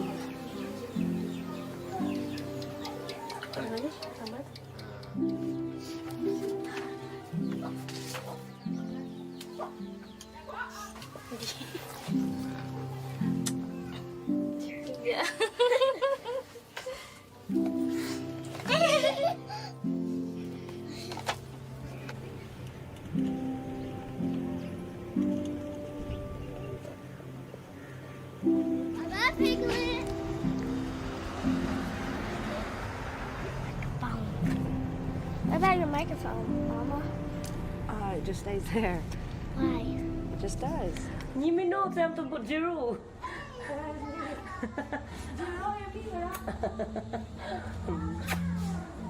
Unë e martova se mbeta në rrugë, ku mund ta çoja unë vajzën time.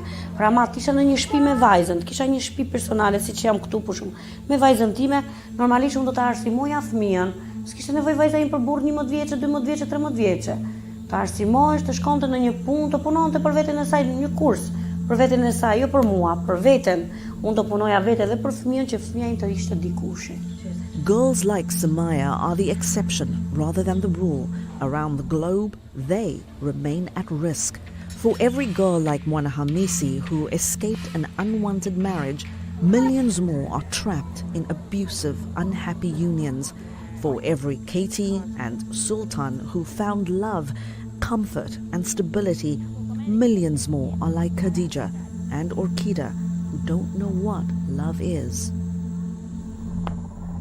Unë I bëj një mesazh të gjithë këtyre nënave, vërtet ne vetë jena martuar në një moshë të vogël, por të paktën fëmijëve tanë t'i japin një arsimim të mirë, dhe fëmia mund të martohet në një moshë e pakta 20 vjeç, e pakta. তাই আমি সবার কাছে বলবো একটা কথাই কমু যে আমার মতো আমরা চাই না যে কোনো মেয়ের বাবা মা কোনো মেয়েকে অল্প বয়সে বিয়ে দিয়ে কোনো মেয়ের পড়ালেখা নষ্ট করুক বা কোনো মেয়ের জীবনটা নষ্ট করুক। I do regret, not finishing school, growing up way too fast. That's just stuff you shouldn't do when you're a kid, honestly. I see that all now. I didn't see it then, though, and you can't change it. Ending marriage before 18 is one of the United Nations 17 Sustainable Development Goals. It asks that governments, civil society organizations, religious and community leaders, and families work together to re-evaluate the worth of their goals. It's a community effort. It's a country effort. It's a global effort. So if somebody would have had a similar story to mine and would have told me, I wish that would have happened for me. I wish I had somebody to tell me that I was making the wrong choice.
My name is John Ayuba, and I am from Borno State. In the night, I'll dress up, go outside, go look for men. I was afraid. Let me just be open. I was really, really afraid to bring Rita in.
When I retired, yes, on 13, my girlfriend called me, said that if I want to travel, and I said, okay, may I look at our feet. That time I did with my husband, and they work for Pure Water Factory. They manage the money, they pay me 8,000 naira at that time, 18,000. Manage money to the feed, take care of my two children. Then I said, okay, make I come Dubai. And I said, how that side? Say that side, they okay, might come. I said, okay, no wahala. I said, but I don't get money to come that side. Because I know what in go. Best one man day, the man go take care of my documents, everything. I said, okay, no wahala. So I can do my passport. I can go. When I reach home, my man say I don't meet a good place. Say that from that place go, everything don't dey okay for me. I understand. Then my whole suffering start already. Then I can't do. My girlfriend and they talk normal for phone before. Suddenly, just everything. As I just reach, everything change. Everything changed totally. I see one black guy come. Say for today go and I be my oga. I saw oga for waiting. He say na money to carry me can I get to pay. Now I said, but this will not be our agreement. He said I need to pay the money. He said in the night I get to dress up, go outside, go also the money. Now I call and say, all these things not be waiting me and you guys talk for I come up for Nigeria. Not be all these things you promised me. Why you want to maltreat me like this? I call say, well, I know but nowhere to run to. No anybody when I know. I come and buy. In the night, I'll dress up, go outside, go look for men. Come ask. The day when I'll bring money, that day I will eat. The day I'll not bring money, I will stay hungry. I can't do one like that to see. Can't reach 3 months. Then the guy called me. Say, no. My paper there expire. I want to go back to Nigeria. I said, I don't feel go back. I don't get 15 naira. I don't get any money. I want to go back to Nigeria. All my money when they make it, they give you now. I want to start if I reach Nigeria. I want to take off my 2 children when I leave for us. Then he got me say no, say I need to go back or if police catch me on my own. I call the crack and say, God, which kind of life be this one?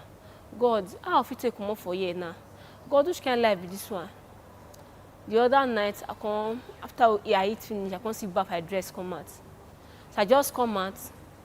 Wait till I see police, 3 of them. They say, where my paper? And my paper already expired. I say, Oga, no get paper, no paper. They say, my brother say, Oga, no get paper. Wait till I do the point call for my hand. I see myself for prison, for station. So I reach there, they say, and I say, may I bring my paper? I call the guy, Oga, how far? Police already catch me. He say, as police don't catch me now, me I not get any business. For today, from now on, may I do my own. May I not even try and call you number again. And then I can't cut the call. I can't declare. I say, God, which kind of life be this one? God, I need your help. God, I need your help. God, I need your help. And then the CID man comes here. Where my paper? I not see my paper. I say, okay. They need to deport me. Now I say no wahala. So far I reach my country safe. They say no, I need to stay for prison for 3 months. I say 3 months for prison. I say about what? They say I need to stay for prison for 3 months. Now I can say because when they catch me along the road. Because why I define man that night. And second, my paper already expire. Because I need to serve, I need to stay for prison for 3 months. Can't stay for prison for 3 months without only 1 cloth when I wear. Now let that cloth I continue until the marriage in 3 months. And then I can say, God, I need freedom. God, I need your help. God, if you feel rescue me for a year, anywhere I go, I must serve you. After my 3 months they expire, they can carry me come and because okay, now I go buy my tickets. I need to come back to Nigeria, my ticket though. I don't get money for tickets. I'm going to say, okay, I don't get money for tickets. Any year now I don't do me.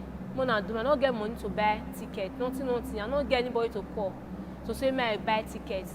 In the morning, I just see the woman just call. Say I come out. carry me go this thing, their office. He said, I said, don't buy ticket for me. I said, eh? Who buy ticket for me? He said, may I not ask question. He said, don't buy ticket for me. He said, but never book my ticket already. I said, Jesus, this one a miracle. I said, Jesus, thank you. Don't let me rot for you. I said, Jesus, thank you. Jesus, thank you. They now carry me back to prison again. I see in the evening of it, they say, Rita, come out. You are free to go. I say, God, is this miracle? God, is this miracle? I say, God, is this miracle? I started rejoicing. I started happy. I said, God, thank you, Jesus. I said, thank you, Jesus. I said, thank you, Jesus. And now put me inside vehicle, take me to airport. And I enter the plane. That enter plane finish. I said, God, who I know for Lagos when I go meet now? Plane can't drop. Who I know for Lagos? We are for start for Lagos. Who I want go meet for Lagos? Can't get one girl we stay beside me. Come and say, babe, how far? See my condition. I don't get where they go for Lagos. I bet you know anybody might feel follow you stay. The guy say, man, no worry, man. He get guests when they take care of. If we reach Lagos, he go take care of me. If we get where we'll go, they go polish me, they go give me fine clothes. I will live normal life. We'll go out, go the flex, they enjoy. After the girl they tell me all this, I consider say God. My mate can't come back say, now what you promise God, make God do, what you tell God say you won't do, now you won't do so. You come up for where shower, you won't see enter a shower again. And what you talk say you won't do be this one. And my mate can say no. I tell God, say, God, if God release me for prison, the first place I fair go na church. When wants to go back to prostitution again? And I can say, no, not follow this girl. Not follow this girl. This girl won't follow, so not follow her. I can say, if I don't follow this girl, who I can't follow? I can't sit down, I can't cry. Only me, I can't cry. Can't come down for Kenya. As we come down for Kenya, let's come down for Kenya. We got to enter plane again. We won't come back to Nigeria. I can't sit down. One lady can't sit down near me. My name is Ayodeji Lawrence, and I coordinate the Praying Hannah's ministry. So I went to Kenya to minister at a women's conference. That was in 2017 March. And on my way back, I got on the flight. I went with my friend. She's a bit, plummier than I am. She was meant to sit in the middle of the three-seater. I said, sis, you are big. It's a bit on the big side. You sit by the aisle. Let me sit in the middle. So I sat in the middle, and it happened that Rita sat at the extreme end of the seats. And as I sat down, I just noticed she was heaving. I thought maybe it would just be one sigh, and that would be it. But it continued. And I looked at her. I said, I hope all is well. She said, no, all is not well. And I said, so tell me, what is it? She said she was not going to tell me. And I said, no, I'm going to hold on to the first thing that you said, that all is not well. I said, tell me exactly what is wrong with you. And that was how she started her whole story. So see as I say, go Dubai. See as shower when they do. See as I stay for prison for 3 months. See as God set me free. Now, I don't get where to go. See lady when they beside me for them, I don't follow and go. I go see start the same prostitution again. That lady can say no. As far as you tell God, say you won't go here, go serve her. I won't carry you go our church. I say, Mama, if they carry me go church, he say yes. I say, you just now church, they carry me, they go. I say yes. See, it's gonna fall out of my head. He say, no, don't cry. Say, for now go, your suffering is finished. And I say, okay. And I say, okay. Are you sure? He say yes. He say, don't cry again. Don't cry. I say, Mama, are you sure? He say yes. He said, for today go, you be my responsibility. And the man said, Mama, are you sure? He said, don't cry. Don't cry again. Just sleep. Don't cry. I said, Mama, that's okay. He said, take this paper. Read it. Wipe away your problem. Just be reading it. I said, no. Mama, he said, don't worry. Sleep. Don't cry again. I said, just sleep. And I said, okay. I said, God, thank you. As far as this lady brings lady for me to help me, I say, God, thank you. I just say, God, thank you. God, thank you. Jesus, thank you. After all the other thing, our plane come down. This lady hold my hand, say, come follow me. I say, Mama, say they will help me. Immigration people will help me. I don't have passport. He say, don't worry. I say, for now, God will take care of you. I said, Mama, he said, don't worry, follow me. Let's go. And for me, there were a few things that struck me in the whole process. Because normally when you're deported, there's always someone that stays with you, maybe a custom officer or something, or maybe someone who is in charge of the law or something. But in our own case, she was the only one. And she was even allowed to sit with the other passengers, because normally I think they sit at the back, of the cabin. And for me, that was really, really a strange setting. So that was how we got talking. She was crying. I told her not to cry, just pacifying her and all. In the process, I led her to Christ, because that's one of the things I believe as a child of God, you should be able to let other people know what you are enjoying. So she gave her heart to Christ in the process. I was like, Lord, what do I do? I can't leave her this way. And the Love Home came to mind. I put a call through, but unfortunately they said because I'm an individual, I'm not coming from an organization, they won't be able to take her up. And I said, okay, what else can I do? And I called church. And church, I spoke with Pastor Emmanuel. Mrs. Ayo Lawrence, the head or founder of the Praying Hannah's ministry, approached me on a particular day, and she said she had a case in her hands and she wanted me to get involved and help out. And then she told me of her encounter with Rita on her flight coming from Kenya. And I felt, wow, this is interesting. In my mind, I was thinking, okay, you met this person for the first time. You don't even know her background, and you bring her up here. So what do you want us to do? However, because of what the Elevation Church stands for, one of our core values is, love, and we just believe that, okay, this is someone that is out there lost, that is looking for love, but actually looking for love in the wrong places, looking for fulfillment in the wrong places, seeking purpose, but seeking purpose in the wrong places. She now had to go home with Pastor Tim. She slept over at Pastor Tim's house for the 2 nights she was in Lagos. My name is Timothy Aderemi. I work with the Elevation Church. At the time of meeting Rita, I was assisting the pastor in charge of membership. So Sister Yo called and just shared with me. So that we're torn between, okay, we don't even know. We don't know her.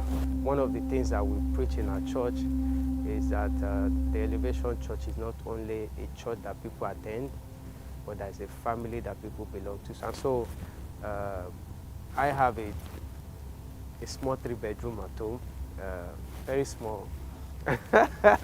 and then, just because of my heart for sometimes I question, why, God, why did you give me this soft heart, for people?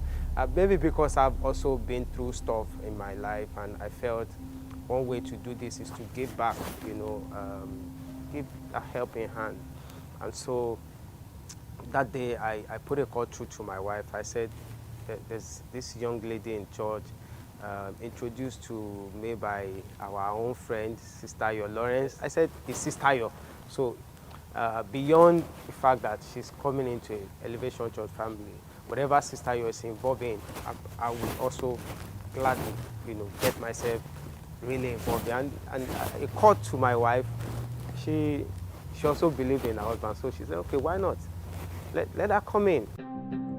My name is John Ayuba, and I am from Borno State. In the night, I'll dress up, go outside, go look for men. I was afraid. Let me just be open. I was really, really afraid to bring Rita in.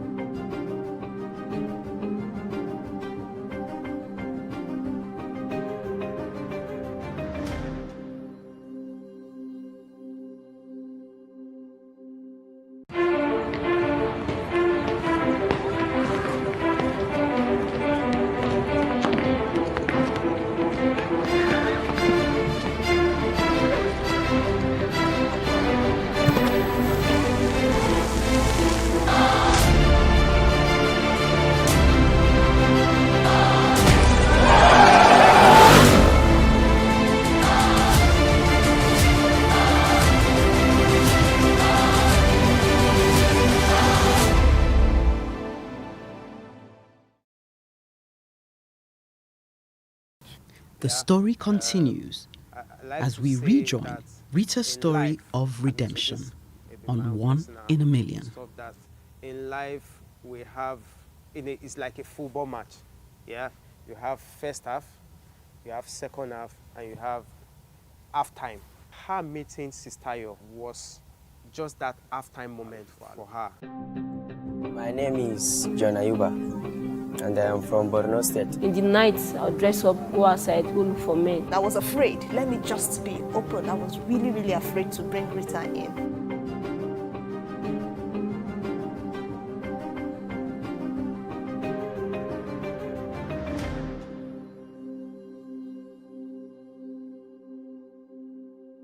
I remember that day, it was, maybe we finished the office around maybe 11 or so. I put her in the car, and as we're going, a lot of thoughts were just flowing through her. What if she just stopped breathing in the car? I mean, I like to think, wide and all of that. And thankfully, she didn't stop breathing. She came in because she was looking very, tired after the experience. So I took her home, got home. I said, babe, this is the lady I was talking about. And my wife gladly, and then I just left both of them because I was also very tired. And around maybe 2 a.m. or so, I came out. I saw both of them gisting. I don't know what they were talking about. But I know my wife kept encouraging her. This is not the end of your life. God has, started quoting scripture. I think they prayed a little, and then I came into the room. I remember just one thing that I said to her. I said, the best of God for you is never in the past, but in the future. And so I brought her back to the office. I didn't remember us taking selfies with her, maybe it wasn't the day of selfie. And then I handed over to Sister Ayo Lawrence, and I was happy that at least we're part of our, journey in this period of time. But along the line, we put a call. We found out that she was married, with 2 children, which was really very strange. I was like, how come, So we called the husband there and then. And I said, look, do you know where your wife is? And he told me the story, how they've been struggling with finances and this and that, and how his wife was deceived by a friend, traveled out. He doesn't even know where she traveled to, and on and on. And I told her, okay, you know what, your wife is with us, she's in Lagos.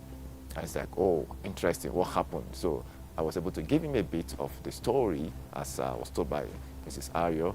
And then he said, fine, that's okay. After talking to him and counseling him about forgiveness, about restoration, about taking his family back and everything, it's like, fine, that pastor, I'm ready, I'm okay. I'll take her back, it doesn't matter. I mean, she did what she did out of ignorance, I'm willing to forgive her and let her in. Mama calls, okay, for now go and accept me.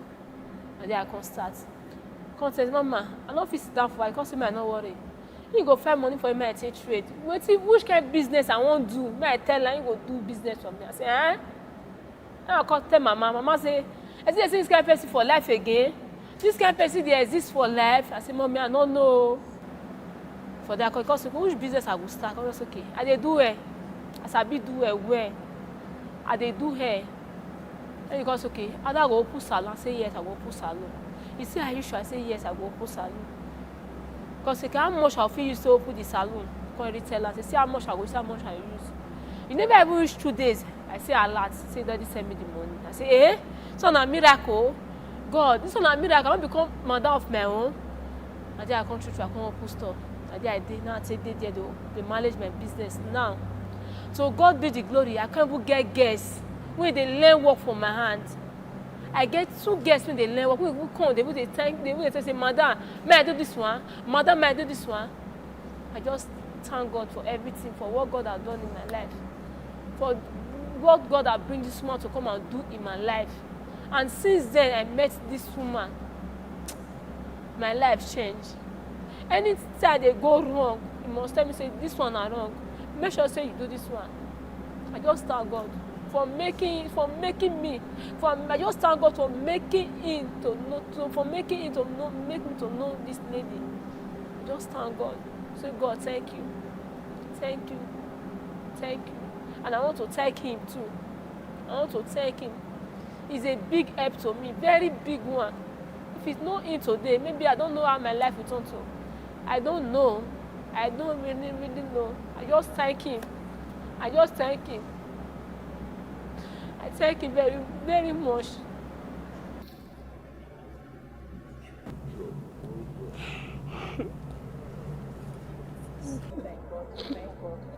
A lot. So much thank you, man. Yeah, Rita's story is pathetic. You know, it still boils down to what we have been talking about, and then the environment, what the environment can lead people to. Rita, for God's sake, is a victim. She has not committed any offense. Somebody took advantage of her because she needed to survive her, and trafficked her, smuggled her to another country. So at the end of the day, she found herself in a terrible situation. So I think the message from Rita, first of all, is also an eye-opener to the youths, and to the young girls there, that all that glitters is not good out there. A lot of stories are going up and down. A lot of them are frustrated, they're under pressure, they want to get things done the faster way. That is what they ain't in now. As we are talking now, the idea of going through Libya has come down. What is reigning now is going through Dubai, Saudi Arabia, Qatar, Oman, with visa. They will give you tourist visa. They will give you 3 months visa. By the time you land there, they confiscate your visa, you start working as a slave. But also to our government, let them try and encourage a kind of a healthy bilateral relationship between countries, so that if our citizens fall victims of some of these things, there will be a better way of handling them. And to other people, they should learn not to put their destiny in other people's hands. Traffickers and smugglers are destiny killers. And basically for me, this story is about touching lives. It's about influence. It's about not being concerned about you, yourself, and I alone. It's about reaching out to somebody else out there.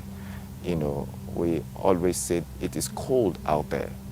You can be the warmth that somebody is looking for. That's why the scripture says you are the light of the world. You are a city set upon a hill that cannot be hid. Okay, so talking about Rita's story, one thing that really struck me was the fact that I just believe that God really is still interested in her, life, her future, her marriage, because from the little I knew about her story, where she traveled to, the fact that God could still speak to the husband, because I don't think it was anybody. I mean, I'm married, so if I get to, God forbid, my wife engage in such thing, I would forgive, but it takes God to speak to a man's heart to know some of the likely things that your wife had done, and then with everything she came back to you, and you still take her. I mean, it takes God. So I saw God's work in all of this, and I also saw new beginning. Yes, when we're still thinking, how do I handle her? Love Home wasn't coming through at that point in time. But I couldn't really, say I want to bring her in. I don't really know her. I'm just meeting her and considering her story. It wasn't something, I was afraid. Let me just be open. I was really afraid to bring Rita in at that point in time. So it wasn't something that came, naturally to have her in the house. At the point wherein she told me her story on the plane, because by the time she told me how, what she went through in Dubai and how she got on the plane, and I began to see that I wasn't supposed to even sit here in the first place. Why did I tell my friend to swap with me? It was actually from the plane that I knew God was up to something. We didn't even have enough money for me to go for the conference. And I had to ask the board of trustees, can I go on this trip? Can I take out of this money to go on this trip? And they said, yes, it's ministry you're doing. You're not going, to enjoy yourself. You're going for ministry. So by all means, take out of the money from the account and go on that trip. And for me, with hindsight now, I believe I went on that trip for Rita. One of the things I've learned is we should be open and allow God to interject our plans. I'll say my kind of person, naturally, I would have said, oh, you know, I don't want wahala. Let her be, let me be. Or as humans, we would have said, oh, this person I don't know, you know. But I've learned from this whole process that when you are available, God will always find you and use you. 2017 August, I traveled to Benin. She didn't know I was coming. I just put a call through to her in the morning. Rita, how are you doing? I hope business is going on. I hope you're doing well. She said, yes, okay. I said, okay. I hope you're going to the shop today. She said, yeah, she's going to the shop. Like, she's just trying to put a few things together in the morning. She didn't know I was already at the airport. So by midday, I just showed up at her stall, and you know, she was all over shouting and all. And that was how I went to meet her mother-in-law, saw the children, you know. Unfortunately, I didn't meet her husband because her husband wasn't in town at that point in time. Okay, seeing her with the children made me to know that family is key. No matter how you have strayed, no matter how you have gone away, we can't take that, we can't take out the family unit. If there is love, people will always take you back. And that was what I saw, you know, with the children, with her mother-in-law, and even the few times I spoke with her husband on the phone, I could see that, you know, they were able to continue from where she left off before she left the house.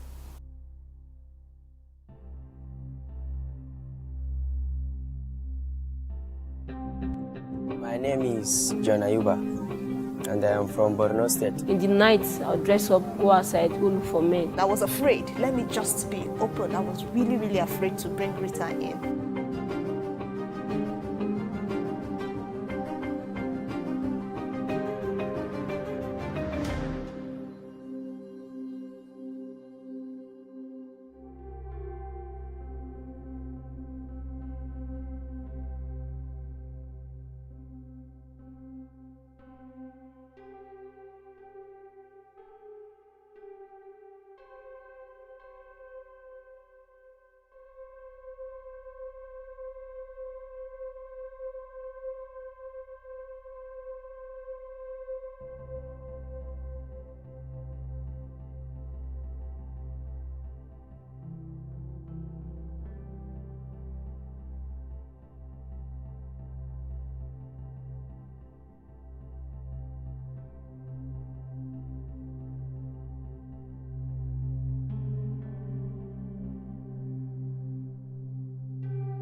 Hello and welcome to another episode of Ladies Talking Business.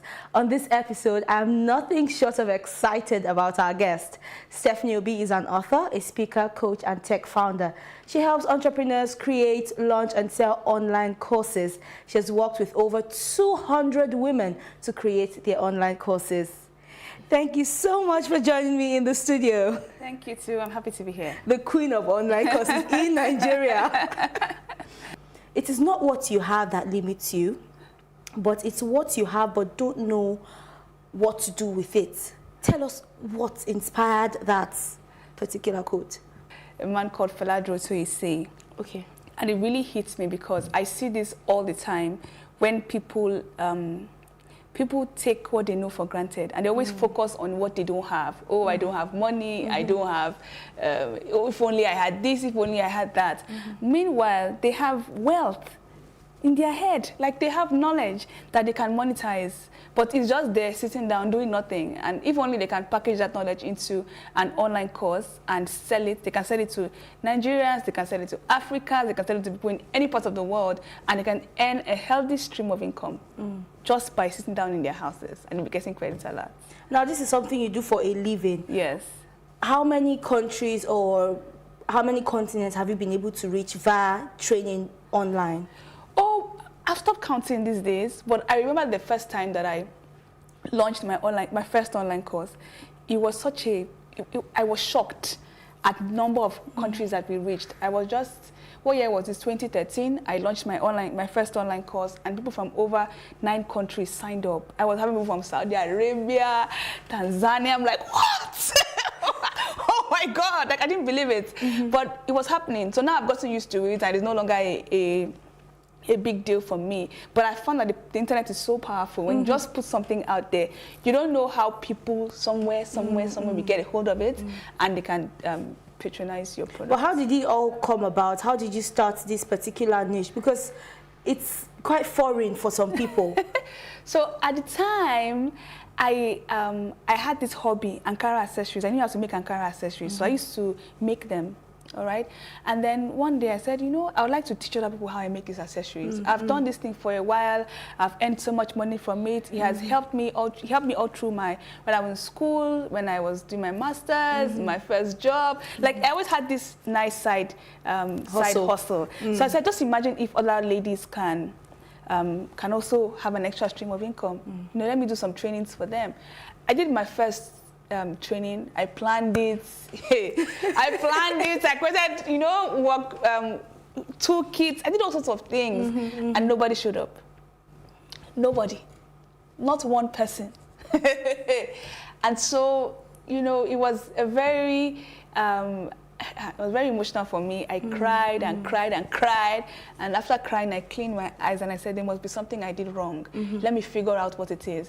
And I realized that I didn't market it properly. I didn't market it online. At the time, I thought that social media was a fad, and it would just, you know, after a while, all these buzz about Facebook would go. But when I saw that I had this training program, nobody attended it. I said, let me go and try social media marketing. Let me really put myself out there.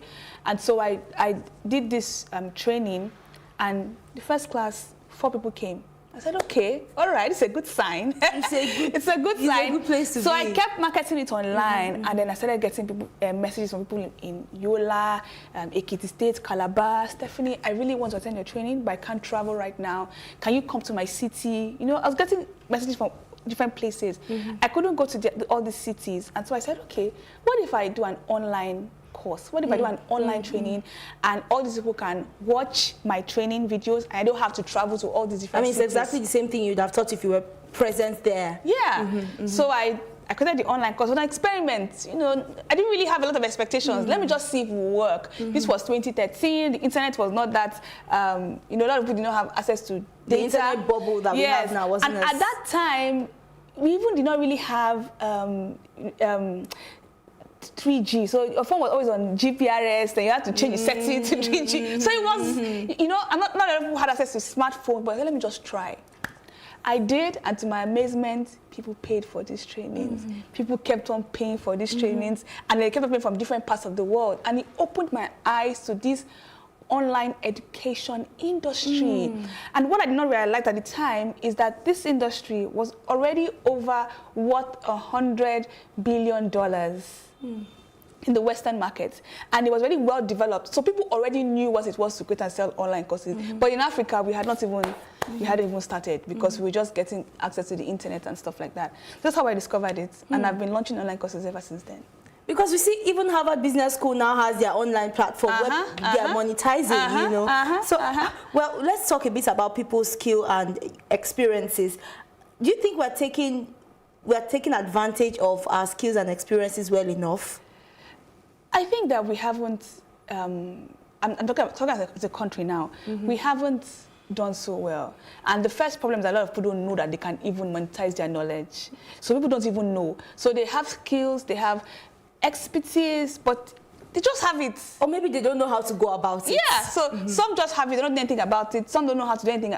Some don't know what to do. Some are a bit scared about tech. It looks complicated. Oh my goodness. And so because they don't want to start, you know, but it's a big opportunity that we can all take advantage of. I mean, when people hear tech, I'm running away. And I don't know. Yeah, so there's this widespread phobia, and it's very common among women.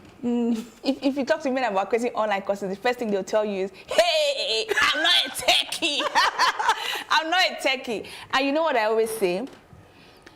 So when I was starting out my first online course, I had to build an online school. Like there's so many techie things I had to do because there were no platforms. Did you have that background before? I had a first class in computer science. Okay. And so I guess I wasn't scared of technology. Thank you. And so I could say I can figure this out. You know, I had that attitude. But I found that as I started helping women, they struggle with the tech. Not everybody is like me. Not everybody, you know, has studied, computer science. Not everybody wants to do anything with tech. Some people have had very horrible experiences before, and so I've had my own experience. I won't share, but I've had my own experience. Yes. So I was discovering all of this, and so we decided to then build a tech platform that makes it very easy for anybody to create and sell online courses. So we now have it. It's called Train Quarters. And so what I now tell people is that it's now so easy to now create and launch an online course because you don't have to be a techie, you don't have to know how to code. You don't have to develop from scratch anymore. If you can use Facebook, if you can use Instagram, you can use this kind of platform because we've made it easy for you. Just open an account and then you're good to go. So, but when I was starting, it was tough. And I will admit it, it was tough. Oh God. I can't imagine. There's so many things we have to figure out, but yeah, it's now easy. So now you specialize in helping people monetize their skill online. How has this experience been for you? And what are the basic things that are necessary to create like an online platform? So first, for starters. First of all, you need to be clear about what you want to teach. All right, just look, what do I have that I can teach? And the mistake a lot of people make is that they think it has to be one something out of the moon. Look, it can be anything. It can be how to cook. It can be how to style your hair. We have clients who have done courses in all these kind of topics. Very simple, easy-looking topics. But what somebody is very good at, and that person may be weak at that thing. So, you know, if you're good at something, don't think everybody is good at that thing. Some people don't know how to do it, and they will want to learn how to do it too. So the first thing is pick a topic. You have to just decide, I'm going to teach this thing. And of course, you have to see whether there's a market for it. If I decide to teach this thing, and there are people who are going to pay for this online course, that's the first thing, to validate your ideas. After that, the second step is that you structure your online course. This is going to be my outline. This is how I'm going to deliver the course. It'll be over 6 weeks, over 8 weeks. I will title it this. This is how much I'm going to sell the course. You know, that is just packaging the course, structuring it so that it becomes like an asset. It becomes property, you know.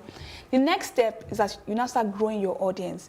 Because each time you want to, when you create a course, you are creating it for a set of people. Yes. When you want to market the course, you're marketing it to a set of people. So you need to have that audience that you're grooming and nurturing them, talking to them, attracting them. Because online, it's like it's kind of a scary place because you don't know if you're going to get scammed